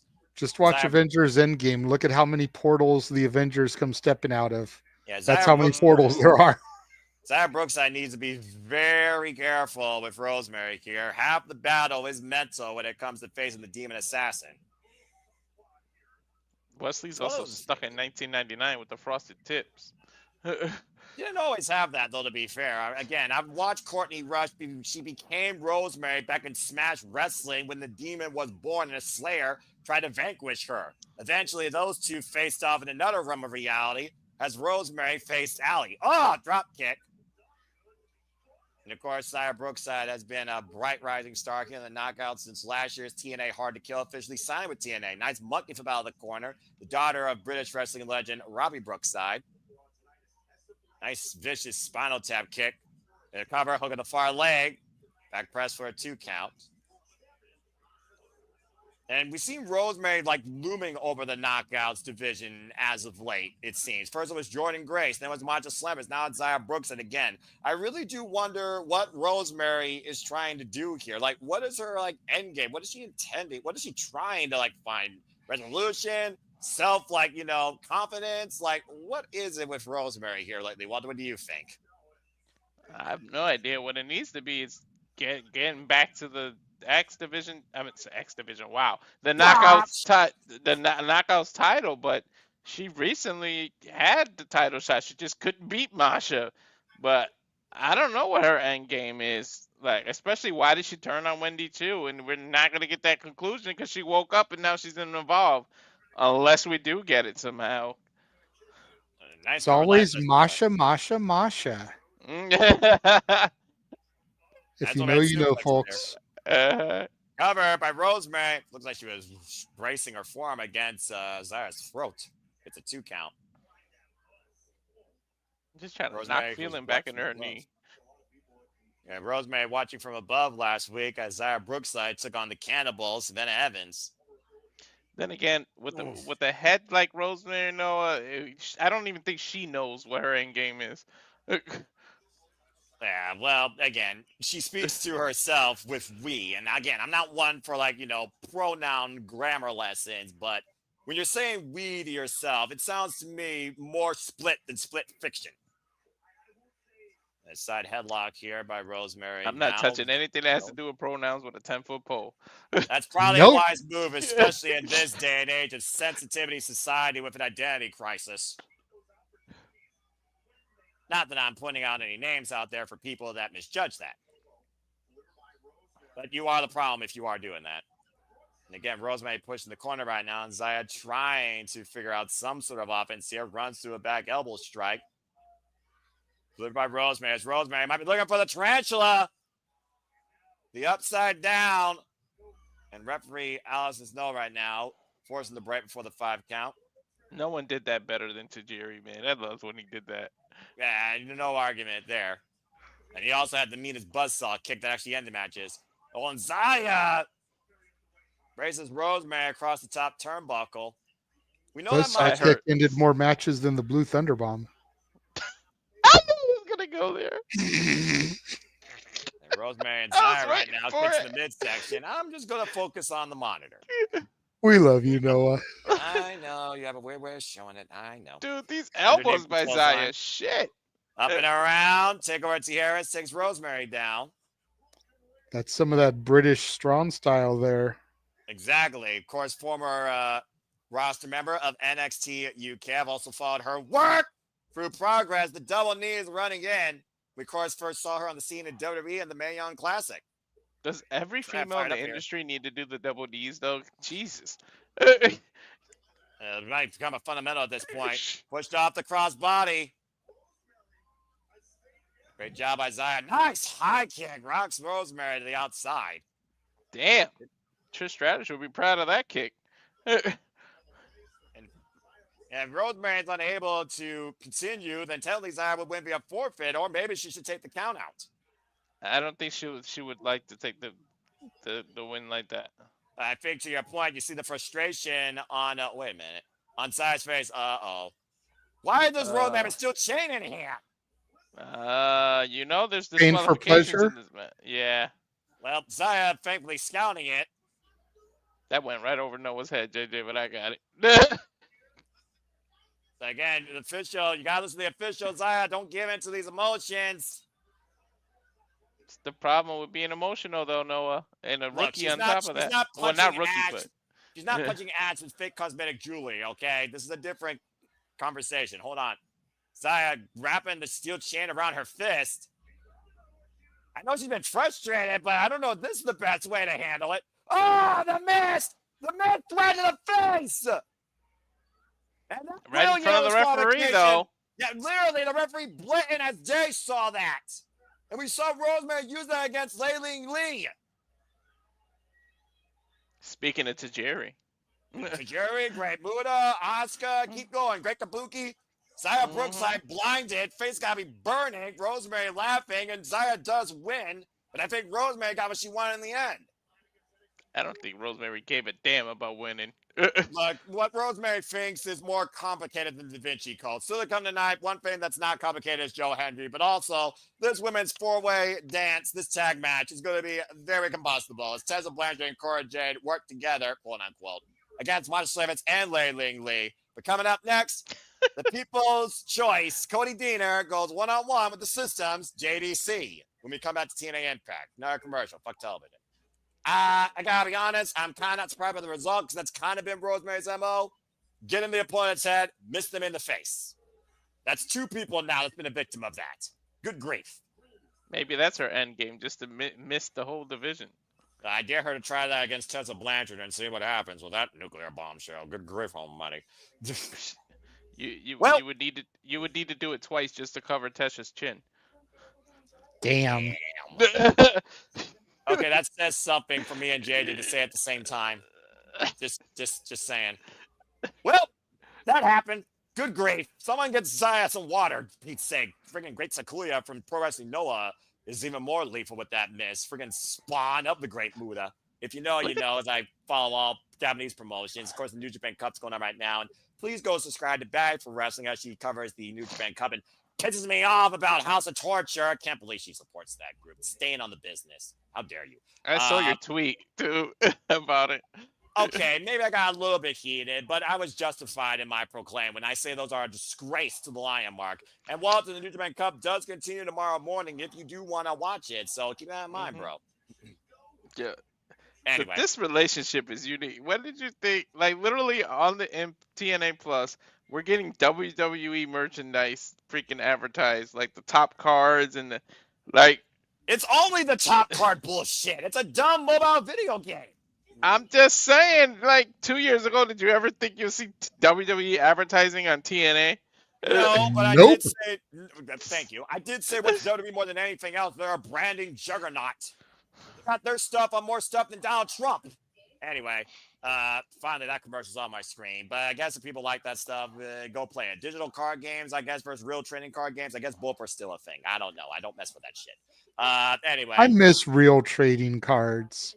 Me too. really, You know, back in the day, back in my younger days, Shani, I used to like you going to the tell. comic book store and buying the wrestling trading cards, opening the packs up, seeing what you would find, going to Walmart, getting the boxes, Boxes. you know, opening up all the packs that came in the box, seeing what you found, what autographs, what mat cards or clothing cards you would score. I had the entire TNA set that they did back in the days when, they still were making cards for like Chris Hero, who wasn't even in the company when I started watching TNA. Oh no, that's funny. Look, when I was once a wee lad, the only card game that mattered to me was Yu-Gi-Oh, the original Yu-Gi-Oh, and then they had 15 spin-offs. I'm like, why the fuck do you ruin this? Anyway, what is I don't. this? I never knew how to play the actual. Is this Elijah? Do you see that, JJ? Yes. I Looks think like you're right. Steve Macklin is writing a song. Oh, Or writing a letter. this looks like this should be an Elijah promo. Yeah, right. That's Well, what I thought at first. And then right. I saw Steve Macklin. I was like, wow, okay, this really doesn't fit, but Well, okay. I mean, again, a man that's been through his own mental warfare. Remember what Eric Young says? He's doing what's best for him. Trust him. He's only literally shared his hard times, besides his wife, with Eric Young. And to my point, You're as smooth as Tennessee whiskey. hmm, It's almost like an angel devil situation here. it literally is. I mean, remember these two built respect for one another from teaming After facing each other. in brutal match. But Eric Yeah. Young threw it all away when he took over the Northern Armory after Josh Alexander was getting ready to depart. Well, at least he didn't ask for a soul. Accurate. That's fair. Yeah, I mean, yeah, that's accurate. And it didn't take 18 minutes. Respect is a very touch and go road here when it comes to wrestling.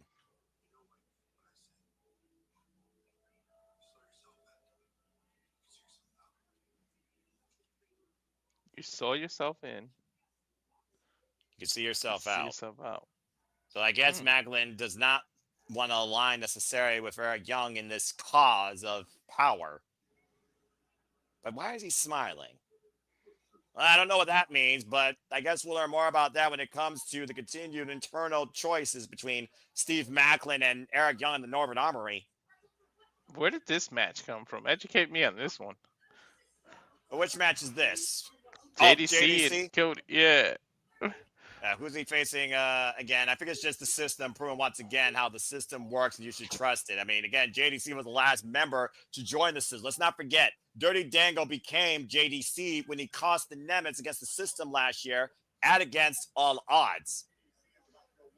Eric Young continues to try and manipulate Steve Macklin while the system has literally been manipulating the entire TNA landscape and trying to invade NXT. As we got a one-on-one exhibition match here, literally, with Cody Deaner here at Full Sail University. We know, of course, though, now that the system will have the advantage come tomorrow night inside that 10-man steel cage match, though. To your point, JJ, I think this is just more so about how the system continues to work, and JGC is now a propaganda machine through this match. And here's the man of the people's choice, Cody Deaner. Not my choice. I'm a person, but he ain't my choice either. Well, I mean, again, he's not the people's choice. He lets the people's choice be the choice. You'll understand here in a moment. No, I've seen the shtick. I get the reference there. No, Okay, I'm just saying yeah. not my choice. Well, I mean, he might give you a choice that you might agree with.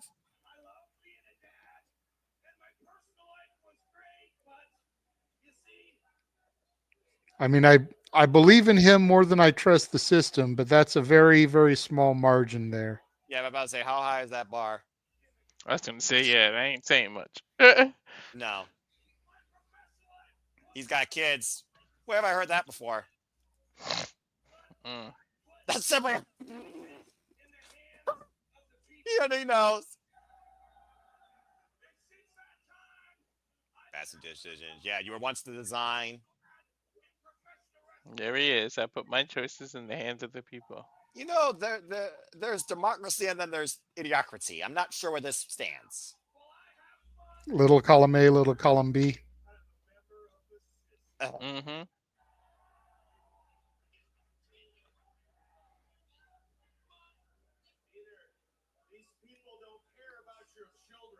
All right. KDC now with a microphone.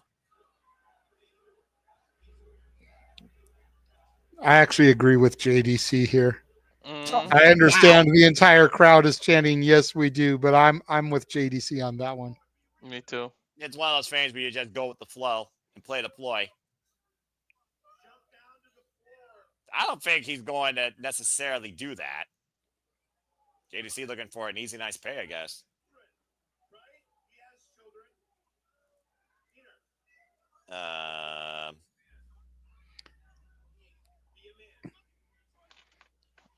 Oh, that's right.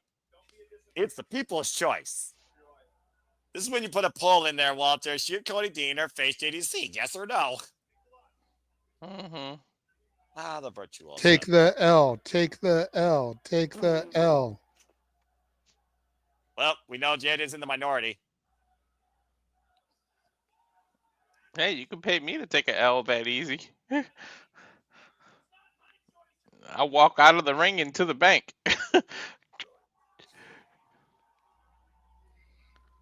Here we go. The people have spoken. Oh, the big right. Well, there's your choice. Theaters all over JDC as this match is officially underway. That's one way to ring the bell. I mean, why would you pass up on an opportunity to make a name for yourself against the system? Just saying. Wasn't it an old TV show, The People's Choice? Was it? I don't know. I think so. I don't recall that. I remember the People's Court. I've seen that enough times. I've heard that theme enough times. Ding, ding, ding. Yep, that. Doom, doom, doom, I did use that during shenanigans because I figured that would get copyright. Not The copyright. defendant. Da da da da da da. Not copyright. Meet the plaintiff, Noah Foster. Yeah. What the hell? Why am I freaking on the freaking? Because we gotta do that. You and Shadow Batash fighting about New Japan. All right. I think I'm justified in my case, Your Honor, if there is a justified judgment, which I don't think there is, because I know there is bias, but you are not going to get me started on what I already pontificated virtually on the X/Twitter, whatever the fuck you want to call it. Let's try and focus on this freaking match, even if it's not a match that nobody's like, this is random. This is something. It's just something because it's the brother of Something. It's TNA. Damn it! Freaking hell. And Cody dealing with the wind-up. Big right takes down JDC. This match is certainly something. Hook in the narrow leg and gets a 2 count. Good grief. Now I want to see the People's Court. Do you really? That's more scrutiny Between than used mine. to, yeah. You can see Judge JJ. He's going for the DDT, but from the eye behind the referee's back. DDT hooking him up. Oh, Falcon Arrow, done the deal. That system works again. And JDC getting it done for the system here. System 2-0 tonight.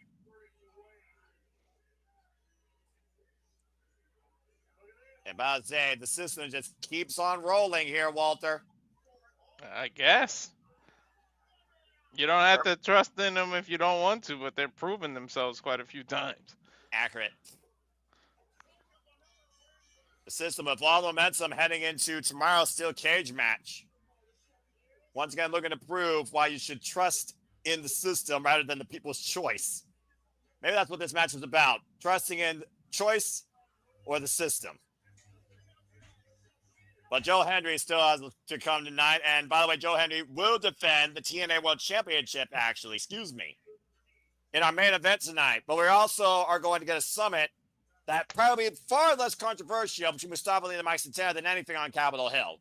Still to come tonight. But sounds like finally coming up next. It's knockouts and NXT Women's Action. Tessa Blanchard and Cora Jade go up against Masha Slamovich and Layleen Lee after this commercial break. TNA They're does really waiting on that fucking summit. Like I am waiting on that to go heat up my dinner and eat because I feel like I am not needed for that segment. Right. And they are still waiting. That is probably going to be right before fucking Joe Hendry's match. It wouldn't surprise me. God bless you. You all right, brother? I'm allergic to that bullshit booking.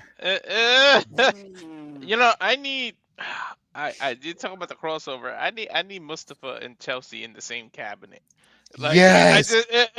Yes. Okay, for once I pledge allegiance to the hot mess, and in Ali I trust. Yeah, someone sign off an order to whatever the Congress of the House of Senate is for the hot mess to make sure Meacham doesn't challenge for that damn title again. Right?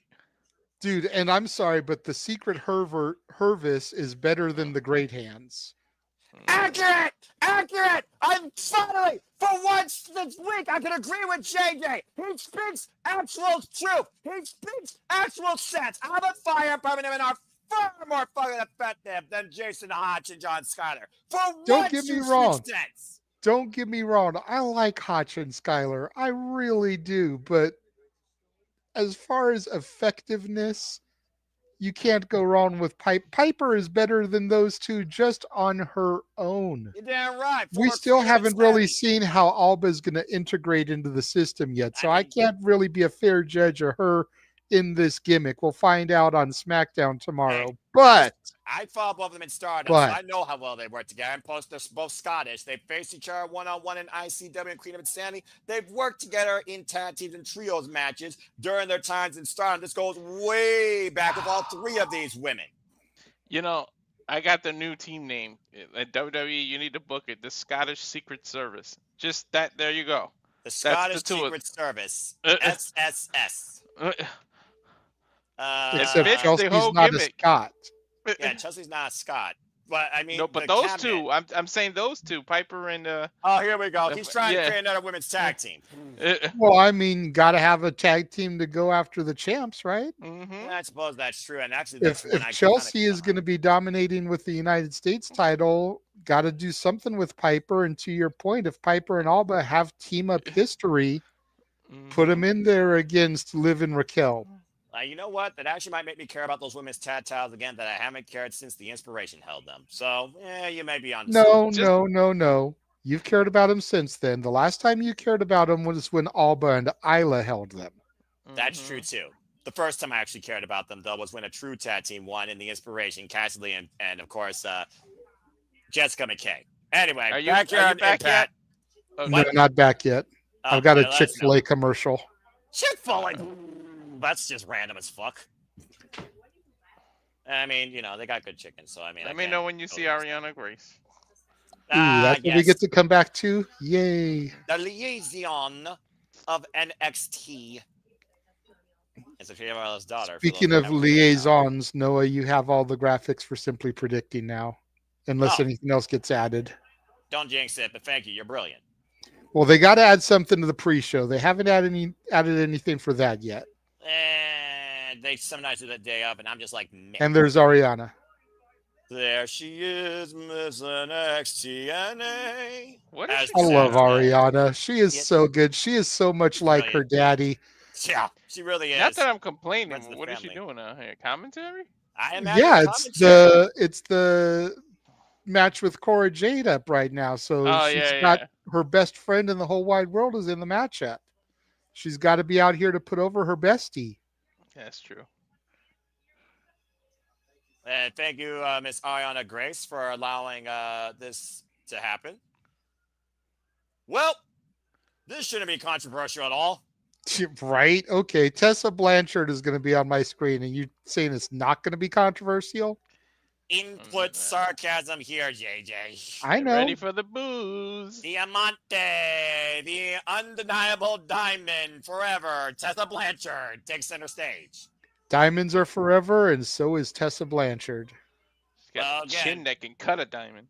Anyway, but it's hard to break this diamond if you've looked at her track record since coming back to TNA after she ran out Jordan Grace. And again, Walter, you and I did give respect to that match. It was a tremendous bout. And we know tomorrow she'll be in singles action again, and she goes one-on-one with Ling Lee. And Ling was assaulted by Rosemary, and that missed. Saying that nobody can touch her and nobody is on her level. I don't know if the two of their egos are gonna let them work together, though. No. We'll find out here shortly. And you know what both of them have in mind, and it's that TNA Knockouts World Championship. But again, Tessa didn't want to go for the Battle Royale, and she didn't confront the champion one-on-one yet. She's doing things her way, so we'll see if she actually can coexist with Cora Jade. And if Cora Jade can prove something to me that she's more than just Roxanne Perez's friend, she still can fight as hard as Elena Brock did on the Independents. The X factor is Cora okay after that concussion she suffered? Concussion? Mm-hmm. When did that happen? When she fought Jordan last week. Jordan Grace last week. Oh dear. I don't think it was a concussion, but I definitely think that she was rocked. Yeah, well, she entered concussion protocol because they have to, but it probably wasn't. Hang on a second, guys. I'll be right back. Oh, you're fine. Right. But yeah, again, you got to consider the mental and physical well-being. And let's not forget that Cora Jade's also still very much coming back from a knee injury, and that is a target that Masha Slamovich has no problem dissecting. You know that as well as I do, Walter, considering Masha's MMA background. And Lee, the unofficial Mortal Kombat downloadable character. And Lee, of course, who came on to the knockout scene last year, but has been bullied by Tessa Blanchard. TNA Plus already doing better than her WWE run. Ain't that the damn truth? And it looks like TNA is adjusting their plans here for a very limited time. I think I'm still going to stick with the monthly, though, because I'm frugal. But, some of them have pay-per-view bundles with them. But, again, limited one. As far as the actual pay-per-views, we'll stick to Triller because at least that gives us two. At least still for right now. What? Anyway, here comes Masha Slamovich. Wait, what pay-per-view? I'm sorry. I lost because I got a text. Rebellion, I guess, is like a bundle with something else. I think Rebellion and Subversive are like a bundle package on TNA Plus. That's not bad. That's what I do. I do all the bundles. I would hope they would do Unbreakable and Rebellion, considering they're only like a week and a half apart. I would think that Unbreakable, though, is just TNA Plus special. So maybe. Again, I don't know if they're going to treat it the same way, but I do understand what you're talking about. Masha Slamovich, of course, who's been the unstoppable juggernaut now of the Knockouts division, Wrestling Dynamite, who's defended his title in Bloodsport with wins over Rosemary and Jordan Grace, to y'all's point. And of course, now we have a tag match here of two stories since Cora Jade and Blanchard both have gotten involved in Masha Slavovich's business. The bell rings were underway for this very unique foursome. Ying Lee looking like a dollar store Ninja Turtle here tonight. I do an unofficial Mortal Kombat character you can't download is what I said when you want to. Good Lord Almighty, I'm stuck with two. Well, Jade, is a Mortal Kombat character, and so is Reptile. So I'm stuck with two Jared the King Lawlers, and it isn't even WWE. Speaking of that, Why wasn't Jade in Mortal Kombat 1? I like that character. Tessa Blanchard tagged in now, and looks like Tessa is going to square off with the TNA Knockouts World Champion finally. Giving the fans exactly what they want here. You can see the way they cheer her as she enters the ring. This is the money match people want to see on pay-per-view because they want to see Tessa get smashed by Masha. Pie face there by Tessa. And keep in mind, gentlemen, this is a tag match. Damn! Two women have a chance to actually pin the Knockouts champion, even though if it's just a tag, and you got to figure that's going to put them in line for a match if one of them can actually pin her. Well, Cora has a match against Masha tomorrow for the Knockouts title, to your point, Walter. But if Tessa can get a pinfall, you got to figure that'll throw her into a title contention, possibly for Unbreakable. Yeah, when you saw what happened to Masha, as soon as she got a moment, she exploded against Tessa. Now Tessa with the retreat, making the tag to Cora Jade. And now Cora is finally going face-to-face with Masha. Let's see how tough she is when she literally is face-to-face with the champ versus attacking her from behind. She wants Ying Lee. She's telling Masha, look, you're going to deal with me tomorrow. I want the other girl. Okay, fair enough. Let's see what you're made of. Xia Lee, of course, from WWE. I'm sure her and Cora have had interactions in the past. Yeah, they have very briefly. Cora Jade right now trapped with the double underhook. Ling Lee, of course, the first signed TNA knockout from Singapore. Irish whip reversal, an Irish whip right now. Ling finds a way out of the corner. Cora Jade, though. Oh, coming a single leg drop kick. Again, we talked about this interpromotional setups that we've gotten here and what still could come from this NXT relationship. And it really has brought a lot of special things, especially to Knockouts division, the alternative division of the business where any woman can find and be themselves. Why NXT might be the best built women's division right now in the States.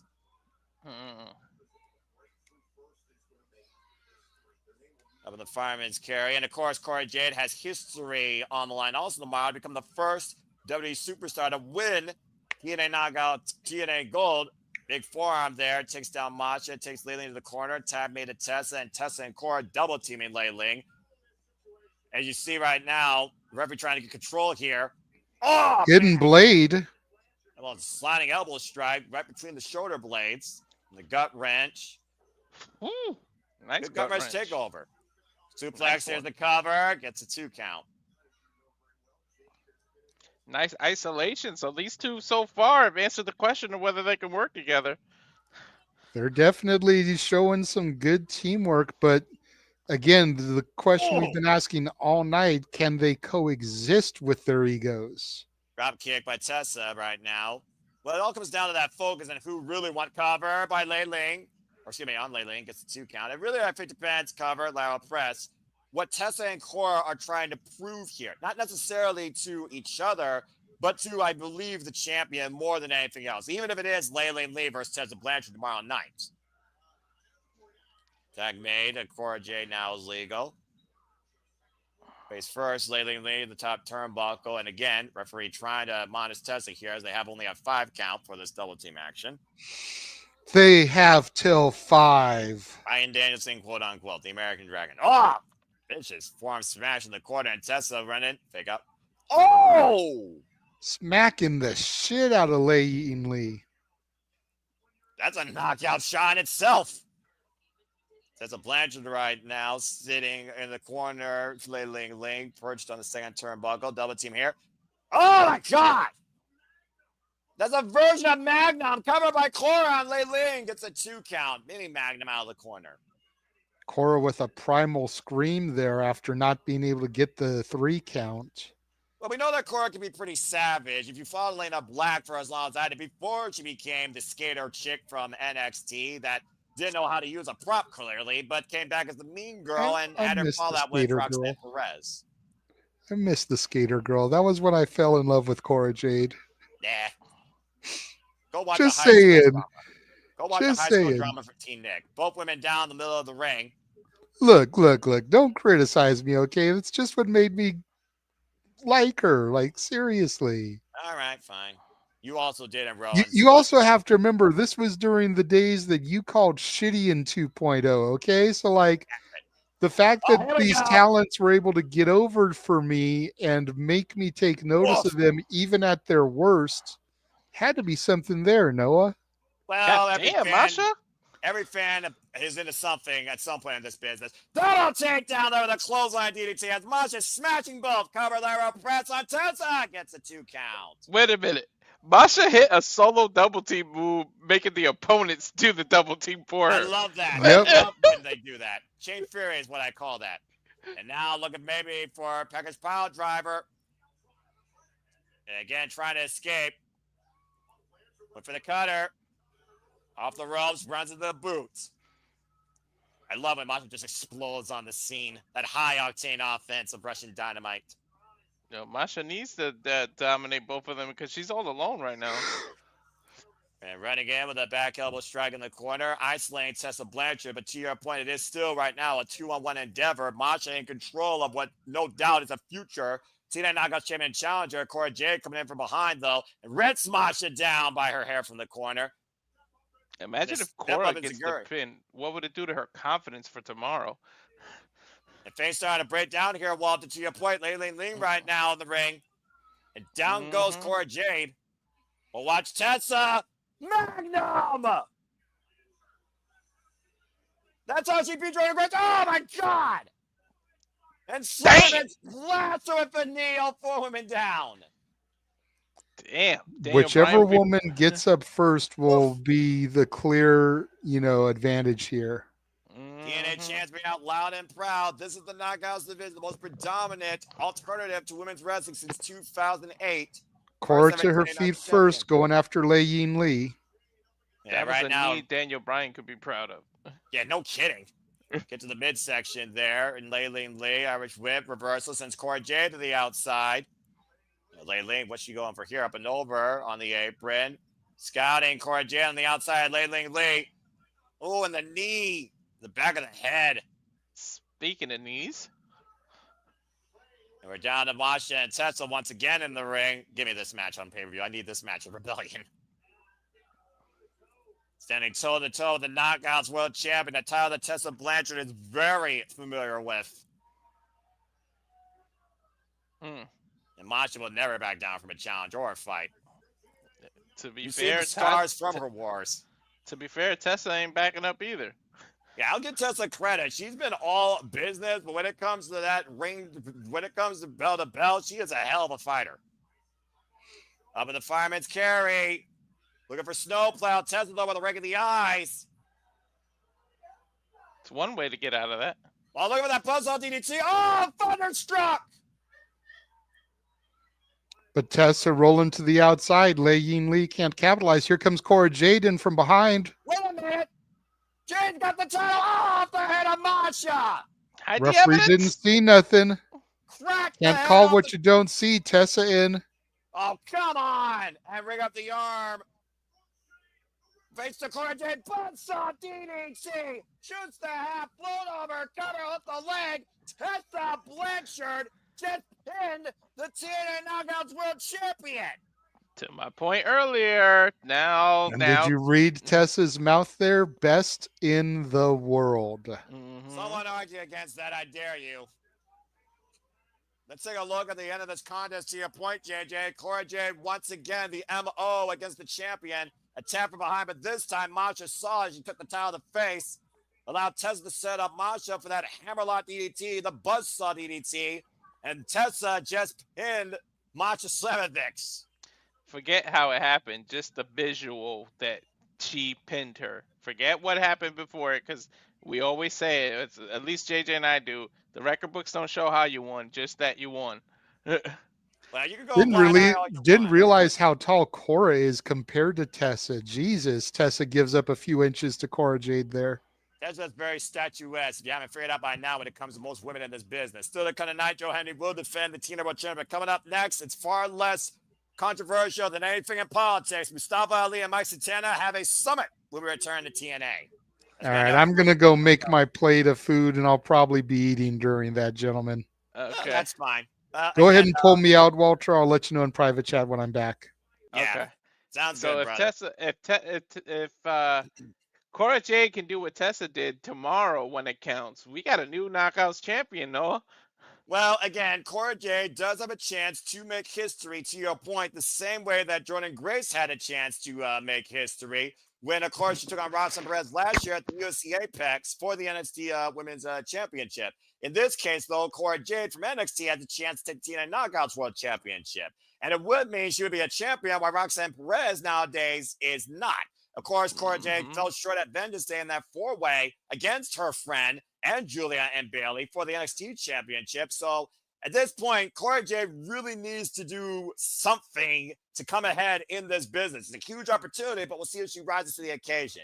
Again, But it will will be Tessa one-on-one tomorrow night. So again, we'll will see if Tessa let her though? Will her ego say I'm the one that wants to beat Masha? And you never know if Tessa interferes with that match because she doesn't want to go with she doesn't want to let Cora get that satisfaction or that praise. Yeah. She wants to be the one to say I got it off of Masha. Yeah, it's one of those things where it's not about company pride. It's about self-pride at that point, because Tessa, again, says, nobody can touch me. No one's on my level. And if she wants the TNA Knockouts World Championship, she damn sure is going to make sure whoever has it, she is going to be their prime target. But I guess it really comes down to, does she care if Cora Jade has it, or does she care that Masha has it? Because you just pinned Masha, to your point. I mean, no disrespect to Cora at all, but what sounds more impressive? Tessa said, I beat Masha to become the Knockouts champion, or I beat Cora Jade? Masha, no concept. You kidding me? I'm sorry, but not sorry. Cora Jade is still the very young girl on the rise in a rocketing roster of incredible talent in NXT. There's a reason why the Prodigy's already been shot to the moon with promise. Cora Jade hasn't gotten to that point yet. In fact, Cora Jade hasn't held a singles championship yet in NXT. So again, it's make or break, in my opinion, for Cora Jade, and a huge opportunity. And I don't think she's winning. I know, that's my point. It's more impressive if Tessa says, I beat Masha. But you and I both know when it comes to interpromotional relationships, just look at Japan. It's not necessarily about the result. It's about the impact, pun intended in this case, what the people leave from the other company. Look at Musanova Femi. Hell, he was honored by freaking Mark Calloway, the Undertaker himself, post-match. Cora Jade is in the same locker room with the greats, Mickie James, Tara, Gail Kim. We're talking about beautiful people here. We're talking about Madison Rayne, Angelina Love, talking about all the incredible greats, the ones that stood out with attitude, with their own image. This is Cora Jade's chance to stand deliver all on her own tomorrow against one of the best. As we go back to this summit, I don't know if JJ's back yet. So are you on the summit yet? What? No, he's eating. Okay, well, let's go ahead and hear what Mike Santana. I'm on the summit, though, yeah. Yeah, and here comes Mustafa Ali and his cabinet. Tasha Steele's in the great hands. We'll see what this leads to. With Tom Hannigan in the middle. You know that his cabinet's going to be in his corner tomorrow night. Former X Division champion. Of course, Ali's have been exploiting Mike Santana's personal past against him. But both wanted to pursue the TNA World Championship, Walter, as we know.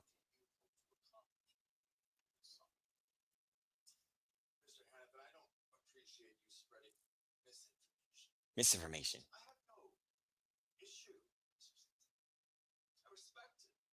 Says he has no issues with Mr. Santana. He respects him.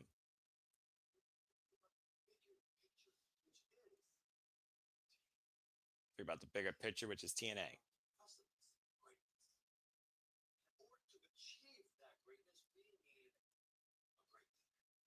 On the precipice of greatness, we need a great leader.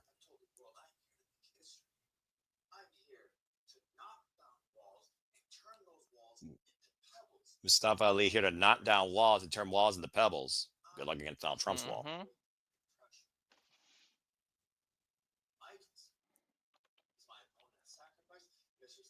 Wow. Damn.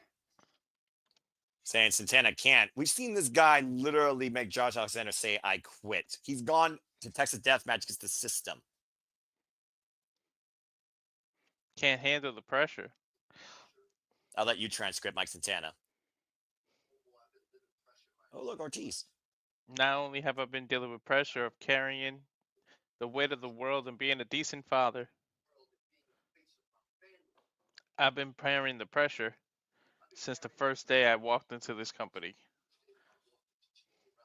The pressure of doing something that no man has done since. going through the entire system, getting to the top, and knocking Moose off that throne. Same thing when I got to Genesis. Handled the pressure of going into one of the biggest matches of my entire career and making one of the toughest men in this business say I quit. He's not wrong. He isn't. You think I don't know pressure? Homeboy. To Mike's point, no one has been able to beat him one-on-one. That's right. You could translate Mustafa. You could transcript Mustafa. The weight of the company on your shoulders. Think about the camera, the directors, the commentators, the medical staff, everybody in the back. They all rely on you if you were to be the face of TNA. You, Miss Santana, are now leader. You're a liability. And even worse than that, you're an addict.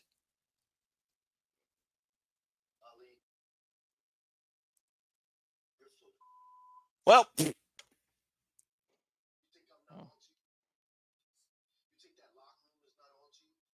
You're not here for these people, Santana says, that pay their hard-earned money to make TNA, to make sure TNA continues to grow. Hell, you're not here for TNA. You're here for your damn self. I see it. They see it. He sees it. About Todd. I might as go as far as those people over here see it. You want to feed them all these lies, manipulation, when they're at their lowest. And you call me an addict. You damn right, baby. I am an addict. I've accepted that reality a long time ago. But today, I'm an addict for these people. I'm an addict for this company. This is very reminiscent of Eddie Guerrero's promo. yeah, it really is. Every single day that I get up from this bed, you damn right I'm an addict. I'm proud, baby. And for every addict that's out there, I've showed that it's possible to hit the bottom and rise. And here I am, face to face with you. I didn't say you can go because at sacrifice, you could talk all the shit you want. At sacrifice, your hands better cash those checks.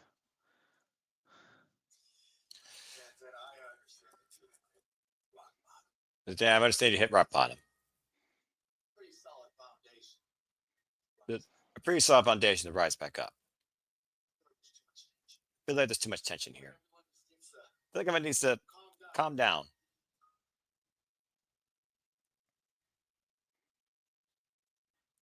What's that? Champagne? Mm-hmm. Here, take a drink. Oh, oh! Come on. Like, taking this the wrong way. It's a kind gesture. Foreshadowing, if anything. Because that sacrifice, you will lose.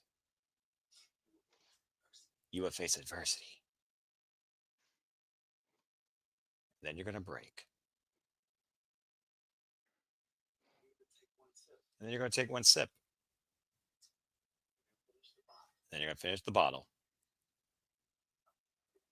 And another one. And another one. And another one. And then you're going to let everyone down. You're going to let yourself down. But worse,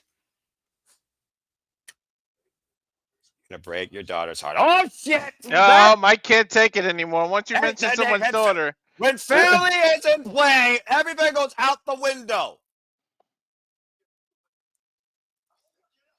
Whoa, that's a champ with a thing that said, oh, man! This is what happens when you bring real life elements into the world of professional wrestling.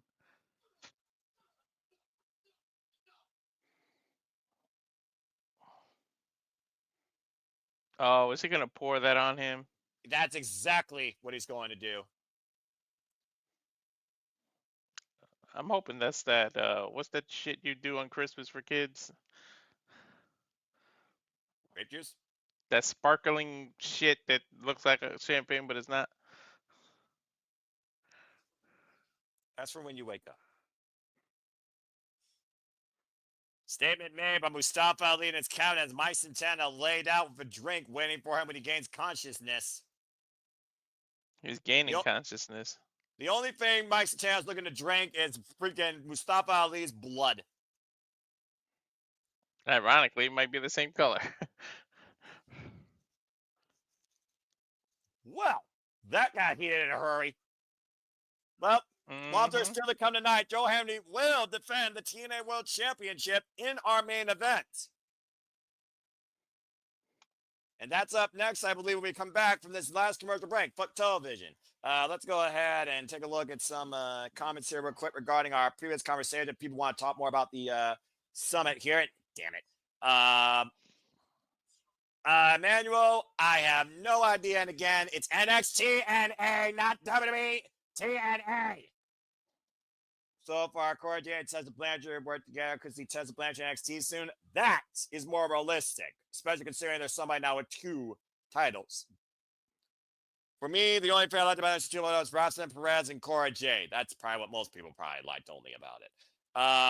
Daniel saying, I think Cora Jade could win the TNA National Champion only for Tessa Blanchard taking it from her. Well, I mean, if Tessa wants a soft fix, I suppose that's it. She might find Cora Jade more vulnerable, and she would be right. Again, we would have to wait and see. Well, Walter, that summit got heated in a hurry. Were you surprised?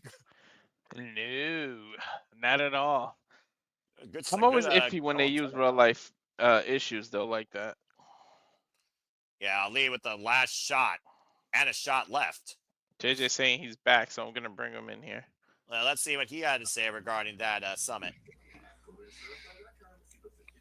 Very interesting.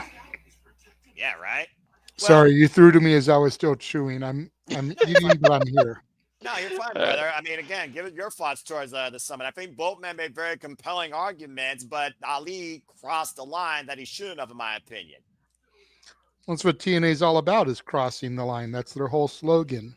True, but there's wrestling lines, then there's personal lines, and again, making things personal beyond professional, you might later regret it.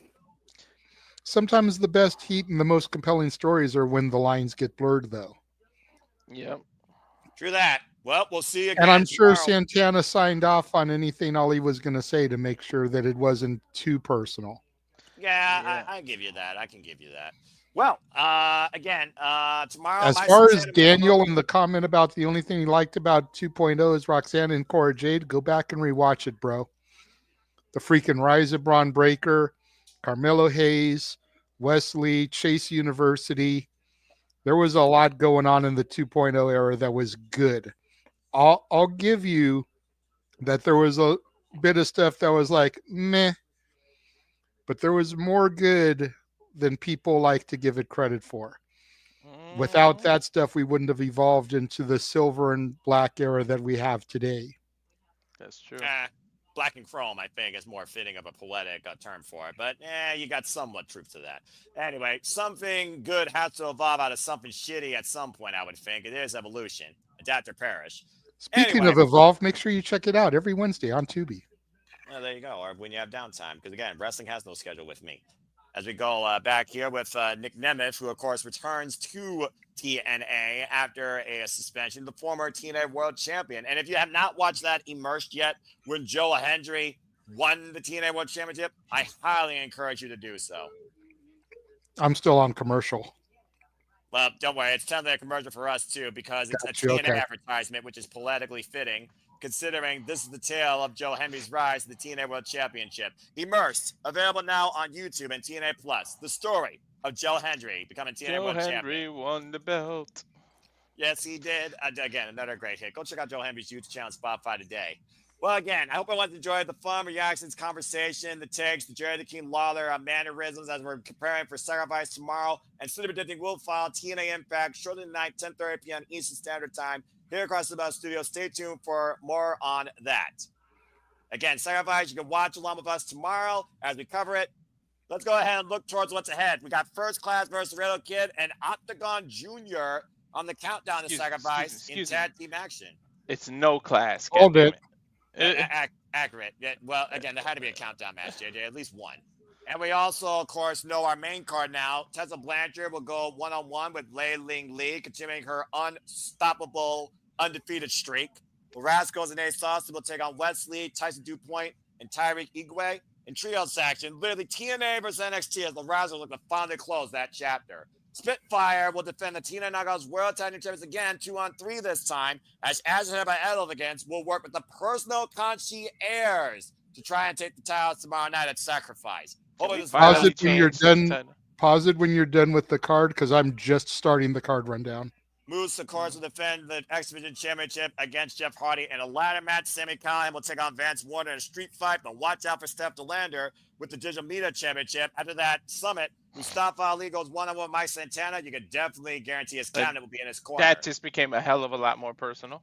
Yeah, and Masha Slamovich defends the TNA Knockouts World Championship against Cora Jade of NXT. All this tomorrow night Sacrifice, culminating in a 10-man steel cage tag team match as Joe Henry, Matt Hardy, Elijah Lee, and Slayer Nick Nemeth take on the System and the Colognes all tomorrow night at Sacrifice. And of course, the System and the Colognes have the advantage. I got a question. Is Nick Nemeth really on their side, though? Well, oh, fucking hell, this guy. I paused it after the rundown. I don't need to hear it, JJ. Just tell me when you're there. God bless this freaking narcissist. Is somebody about to start talking about his big brother? No, the future. It's the future who holds the cup. Oh, the future looks good. Mm-hmm. Fucking hell. The future looks good. With a giant-ass yellow scarf.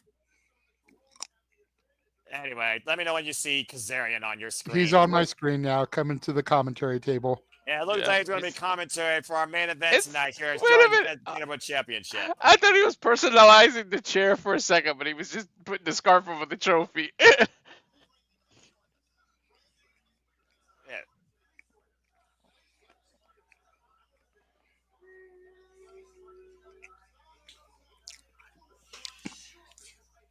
The King of TNA is gracing us with his presence. Wait, JJ, I got news for you. Kazarian's going to be in one-on-one action tomorrow night. He'll be going one-on-one with Bulletproof Steve Macklin. Where the hell did that come from? From Santino Marella. I mean, again, if he's the future, he's got to prove he's the future being former TNA World Champions, right? Meanwhile, do you believe? I believe in Joe Hendry. I believe in Joe Hendry. Do you believe? All right, time for our main event. Oh, that felt good to do. I'm so happy now. Good, because Zarian actually gets to wrestle tomorrow. He'll have look at the cosplay. Anyway, TNA World Champion Joe Hendry right now coming out to our main event to defend the TNA World Championship. Great move by Santino Marella, by the way, making sure Kazarian is also working tomorrow. Of course, got to have the king on the card. The peasants must bow to the king. Well, either that or, the army needs to overthrow the monarchy. Meanwhile, Joe Hendry, once again, motivating the masses here at Full Sail University. Well, no, the future is tomorrow. Right now, we focus on Joe Hendry. Yeah, and the present is great because we believe in our current TNA World Champion. 250 pounds of pure motivation. The overnight sensation after working 15 years to get to this point in the business. We all believe in Joe Hendry, except King. He's still a freaking hater. He believes in the Outrunners, though. I will give him that. He's on my good side. Wait. Here's the turn. We believe. Again, if you believe, say we believe in the chat. Prove your allegiance to Joe Hendry. Oh, damn it. Now I want to take this shirt off and put the Joe Hendry shirt on. And I think I packed it with me, too. Save it for the pay-per-view tomorrow. Yeah. That's fair. All right. Joe Hendry is here. Joe Hendry speaks.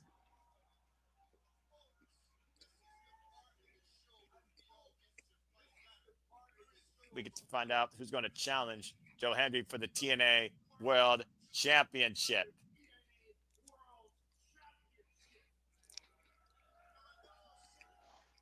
And by the way, scan the QR code. You can get 20% off your order. Purchase a Joe Henry shirt today using the code LIVE20.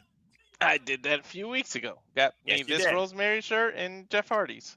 Well, let's go ahead and hear from the director of 40, Santino Marella. Who's Joe Henry to defend the title against tonight? Again, Santino Marella, best director of 40. Detective Santino with that music shit. It's brilliant. It's brilliant. We love Santino. Very Dragnet-esque. I love it. Mm-hmm. That's crazy. Okay. I do, in fact, have somebody. He said, I was having nachos and heard my name and suddenly I'm here. Wait a second. Oh, for the love of fucking hell, why is this guy out here? He's got to give us an update on his big brother. Look, oh shit, he's dressed for competition, Noah. This is a bathroom break match. This cannot be real. There's the line. You make me want to take a big shit. And for those that don't know, Big Brother Nick Nemeth returns in one day, tomorrow night, as Sacrifice, if you've been living under a rock or are death. I feel like this is going to end up making Ziggler go heel tomorrow. Oh, brother. Big Brother. Frankie snuck in. I hate him too.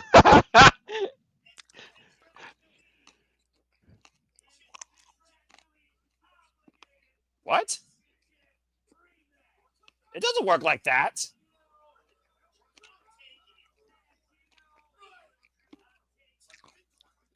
Wait a minute. He was not the one to come out here and face Joe Henry. You can't take someone else's control to get a rematch either. What the fuck is this bullshit? That is not transferable. Oh, wait a minute. Joe Henry looking to give us faithfully a standing. Please do this quickly or just hold him up all night. Send him back to Hollywood to get a fake spray tan. Standing ovation. This hunk just got punked.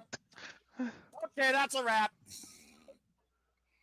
That was easy. Gentlemen, Nick Nemeth now does not get a rematch. Yeah, Ryan Nemeth just fucked his own brother, and Joe Henry has defended his TNA World Championship. But that was a fast-ass main event. Well, I mean, what do you expect? It's Ryan Nemeth. I mean, what was the last... Actually... Hey, man, Frankie, call your shot. That guy's out of his mind. Yeah, I agree. That was not the person I had in mind. Thank Christ. Sorry about the way you gave that, but... Remember getting another time? Joe Henry, unlike most people, is not a coward. What the hell does he have in mind, then? I don't know. We'll find out. In that case, allow me to introduce the person I had in mind. Ladies and gentlemen. It's going to be some random jobber, isn't it? Stone! Dude, where the hell has he been? I don't know, but he's back! Alex Hammerstone, the former MLW World Champion! Oh, boy. Damn, he damn sure is built like a hammer. Holy shit. We haven't seen Hammerstone in months, to your point. Dude, can we please get him on NWA television teaming with Odinson and Cronus? Or Kratos, excuse me. Yeah, I agree. Hammerstone, record-setting MLW National and Heavyweight Champion from Major League Wrestling. We haven't seen this guy since he used to team with Jake something. He was injured for months. Joe Henry defending the TNA World Championship against Alex Hammerstone. Pun intended. He looks like he was carved from a freaking hammer, like out of stone, man. Yeah, God out damn. of stone. I face the word. We got one last commercial break. Fuck television. What the fuck? Didn't expect that tonight. Okay. Well, I'm looking forward to this. This should be fun. Well, maybe not too fun for Joe Henry. It'll definitely be something. Something! Bang! The something counts now. Wow. Damn it. What was the beginning of that lawsuit again? He has a successful... Never mind. What'd you say? JJ gets it. Oh, you're right. Get out of my head, Walter. He's Nick Nemeth's brother. And that's all. That's the only free singing you're getting from me. Anyway, let's go ahead and see this. That's saying good grief. Oh, that was funny. Damn, I want some dessert. I can, Anyway, let's see here. Daniel said the last thing I want to see evolve is Fia Hill embracing her dark side full time. Okay, so he's on Arlene Dominguez. Hush it. what? Leave Thea alone. What did she say? He's on I didn't Arlene. see it. He's on Arlene Dominguez side. Daniel is on the Fia Hill heel train. I didn't even see the comment. I got you. Daniel, we love you, man. I'm gonna turn into that one Britney Spears fan. Leave Thea alone. Oh yeah. That's one of the most ridiculous viral moments in history.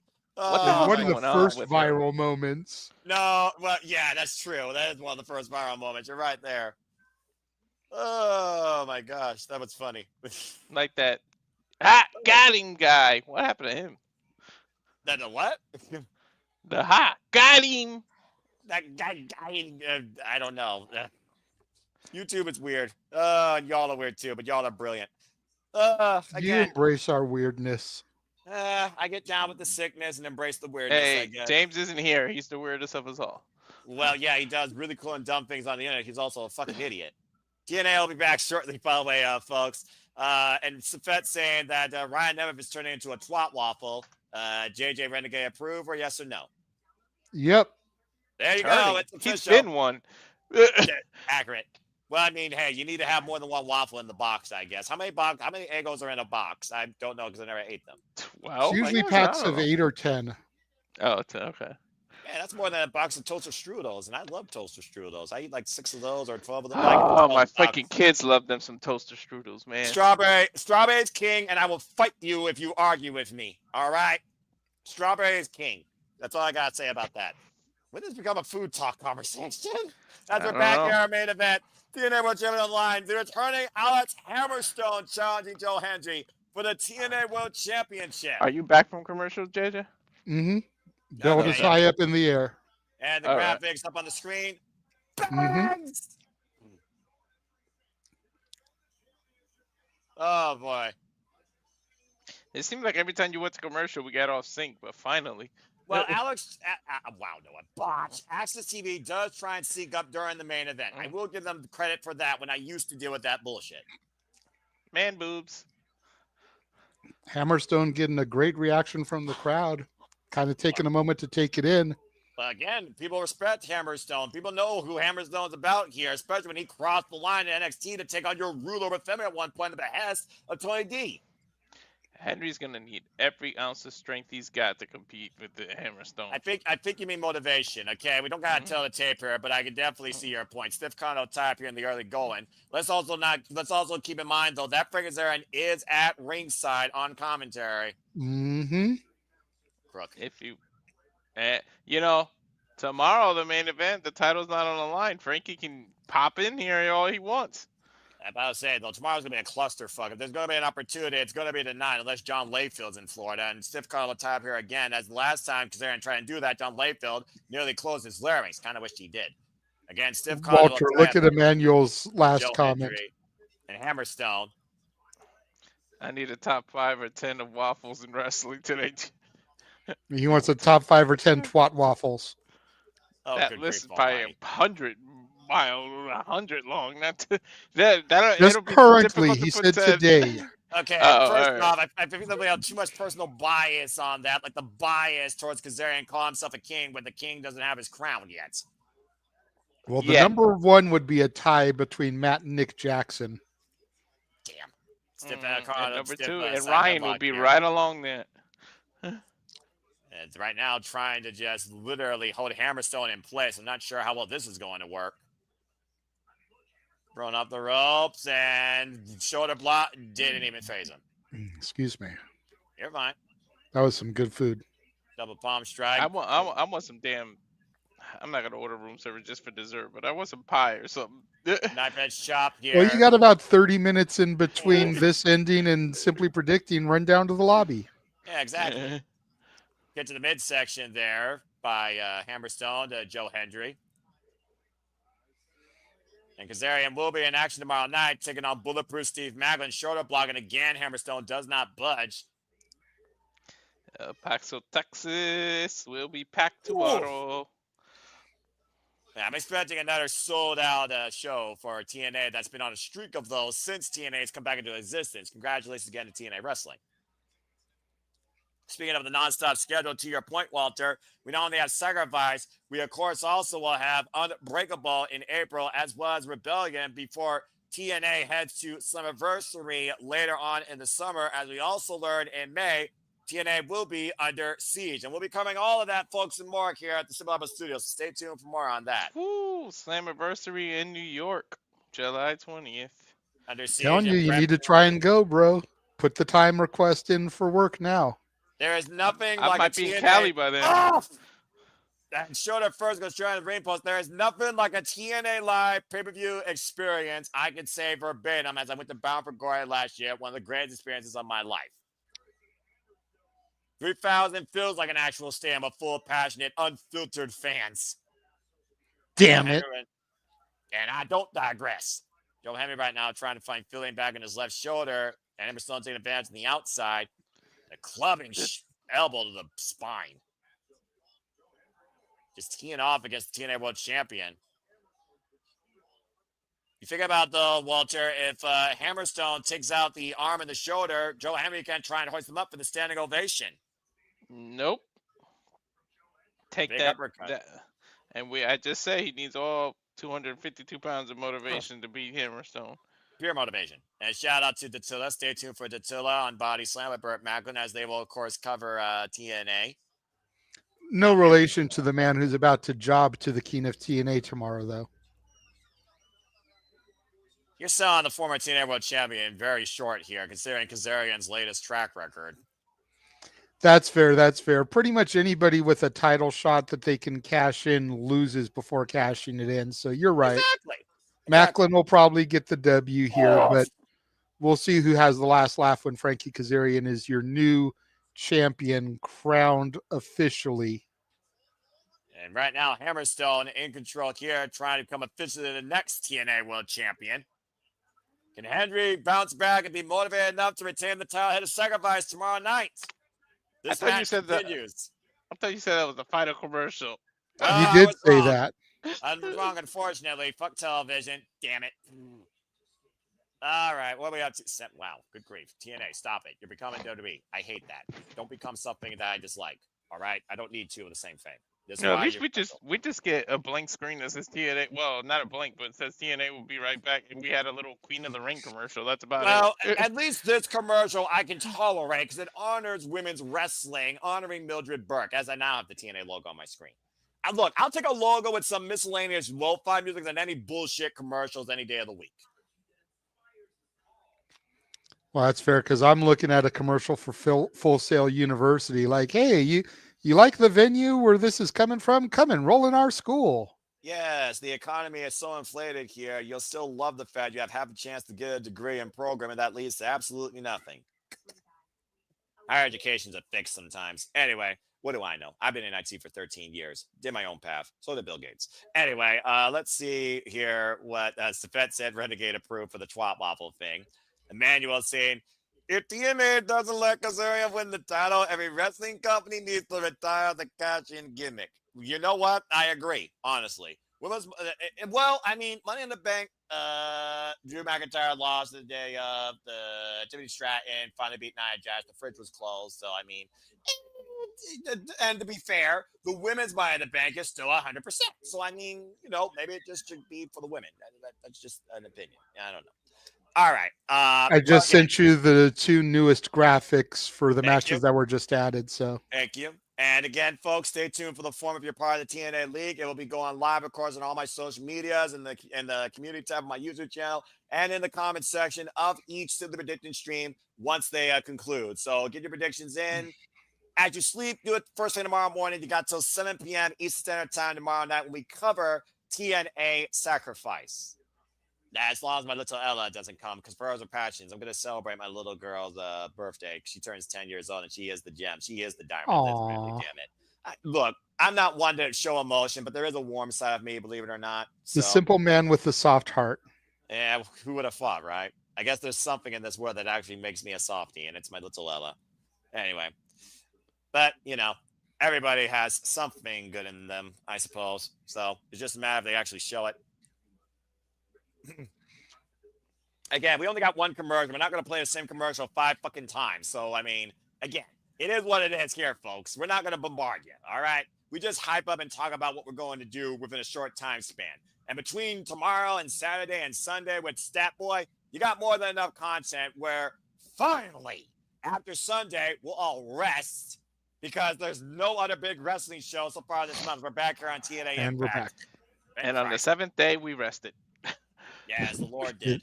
After Sunday, I think the next watch long we have will be a week from Saturday when we do the Benefit for Chris Bay. I believe you are correct. Before we enter the month of madness, Irish Reversal, that's Walter decides to go crazy into some Japanese wrestling stream.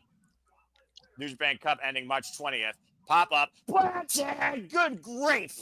Feel like you guys got to do the finals of the cup. That's what I told him. I think we might have to do the finals at least. Well, that's March 20th, which is a Thursday morning. So that's literally 1 week from today. And don't you usually work at home on Fridays? So I do, but again, that's Thursday morning. Oh, okay. Thursday morning for you. Got it. But if it's on early enough, I'm crazy enough to do it. I don't got to be in until 10. So if Walter's down, then yeah, I'm down too. Jawbreaker. Thursday is usually my day off.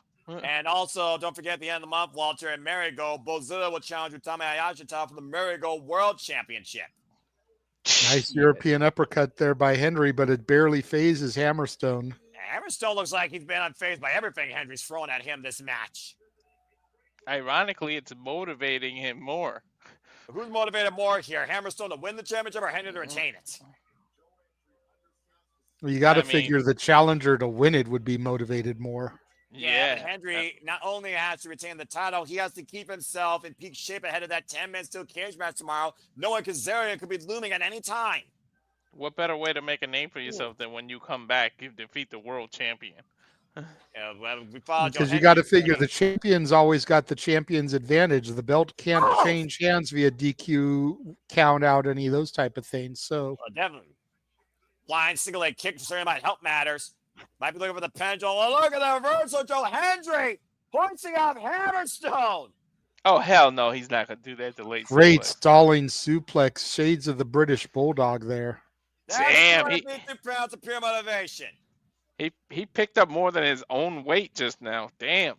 Again, don't underestimate the strength of Joe Hendry. Damn it. Good grief. That was huge. There's a replay. He hit a suplex this late in the match, too, after all the damage and the fatigue and wear and tear that Hammerstone's inflicted on the champion. Yeah, even after a blink and you miss it match that Henry was already in. Oh, yeah, he was with the Timu Nemeth. You're right. And blocked the shot there. Big right hand. And again, Joe Hendry answering in kind, trying to literally break Hammerstone's jawline. Irish whip. And takes it down a clothesline that time. The TNA World Championship on the line, and Joe Hendry's in the driver's seat. So look at that. Great far-away slam by Joe Hendry and a tip up. Shit, he actually got it. Joe Hendry digging deep with everybody motivating him, and we believe! We believe in Joe Hendry. Boom, boom, clap. Boom, boom, Joe Hendry looking to rock Full Sail University tonight. This could be the closing moment. Can he hoist him up, though? Got him goozled, looking for the standing. Uh-oh. Look at the strength of Hammerstone, though. Now has the champion goozled. He's looking for a standing ovation of his own. And Joe Hendry breaks the grip, though. And again, Hammerstone hung up the champion. Whoa! Damn. Friggin' tossed him. Irish whip off the ropes and planted with a power slam. Cover. Do we have a new champion? Kick out at 2. Half a second away from a new champion there, JJ. Yep. Good grief. So close, yet so far away. And 3 seconds seems so elusive in this business, but take a look at the show of strength by Hammerstone planting Joe Hendry on that TNA logo. And to your point, though, the lateral press, he did not have any body weight necessarily on Joe Henry's chest. That might have been a moment that cost Hammerstone there. His knee might still be costing him. He's recovering from a knee injury, right? The way he power slammed him, he kind of wobbled a little. O'Connor roll. Henry holds onto the ropes, though. Oh, and runs into a pump kick. German suplex released by Hammerstone, though. Again, just wearing down the champion. Might be looking for that nightmare pendulum. Hoist out Henry. Power bomb. Shoulders are down. Oh, wait, maybe reverses. Trying to transition to a submission. Not sure if it's a single leg or a full crab. Hey, they're in Florida, not Hold Boston. Yeah, that's a high angle Boston crab there, too. Henry's body flat on the mat, though. But again, he's got to lift his body and reach for the ropes or roll through or grab a leg to try and alleviate the pressure or force a break. If Hammerstone sits anymore, he put the tremendous pressure on Henry. Tiles on the line, and Henry somehow finds a way to the ropes to force the break. Kazarian saying that's a cheap way out. Yeah, I can name at least 15 occasions that you've done here in TNA, Superfest King. Not that I know anything, I'm just saying. TNA World Championship match on the line, and Joe Henry again. That's the past, Noah. Let's focus on the future. Focus on the present, all right? And the future looks good, right, Frankie? Right now, Hammerstone looking to put Joe Henry away. Joe Henry, inside Credo, small package. Oh, 2 count. Oh, God, that kick turning sideways.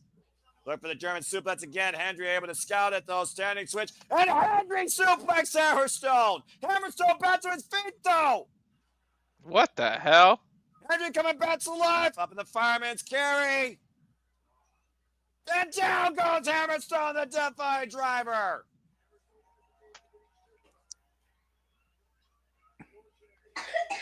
This match is deep, and Henry once again looking to rock Full Steel University with another standing ovation. Bad timing on that mistake by Hammerstone. Hammerstone stunned. Now Henry has them up. Standing ovation. Clever. Joe Henry retains. It's over. We believe in Joe Hendry. Tremendous tower defense tonight against Hammerstone in a great comeback match. As Joe Henry will enter tomorrow night's 10-man steel cage, still the TNA World Champion. And still. I believe in Joe Now that's a Henry. match, not that bullshit Ryan did earlier. Oh, no, wait a minute. What? Oh, wait a minute. Hold on. Here goes the system. There's Moose to your point, by the way, JJ. Look at the Irish Moose with St. Patrick's Day Right. around the corner, all agreed. Oh, wait a minute. You want to talk about Here green? come the Hardys. Delete, delete, delete. Joe Henry, though, is still, it's a 5-on-1 at this point, though. Here comes the backup. Leon Slater, Elijah, and the Hardys. We're getting a preview tomorrow. It's a 10-man standoff. Hey, somebody do Kazarian a favor and lay out Hendry. Jeff Hardy and Yep, Moose let are them cash in right now. Perfect opportunity. There's way too much conflict going on here right now. There's fighting everywhere in the Impact Zone. Look at your dad. Yep, even my dad believes. Oh, and Jeff By the Hardy way, thrown into Kazarian. never mind. I was gonna say your dad's the one that doesn't like country. I was saying, hey, check that. Did your mom check it out? I haven't heard anything from her, so I don't know. Oh, and Moose runs into Kazarian. Kazarian with the worst seat in this house. It is madness here tonight in TNA as we look to see who will sacrifice for the win tomorrow night in Dallas, Texas. Or perhaps, excuse me. For TNA goes off the air. For Walter Cruz and JJ Williams and Noah Foster, thanks for watching this watch along. We'll see you guys literally in 30 minutes for City Predicting TNA Sacrifice. If you're going to bed until then, thank you all once again for tuning in. Make a positive impact in life. Have a good night. Pretty darn good go home, in my opinion. And we still believe in Joe Hendry. And scene. Were you gonna say something, JJ? No, it looked like he was gonna say something. That's why I didn't want to cut him off. No. About to say, make sure. Get your last words out now before he hits the button. I know what you all do. Last words. Bye, guys. He's not Adios. Larry. Yes. See y'all in about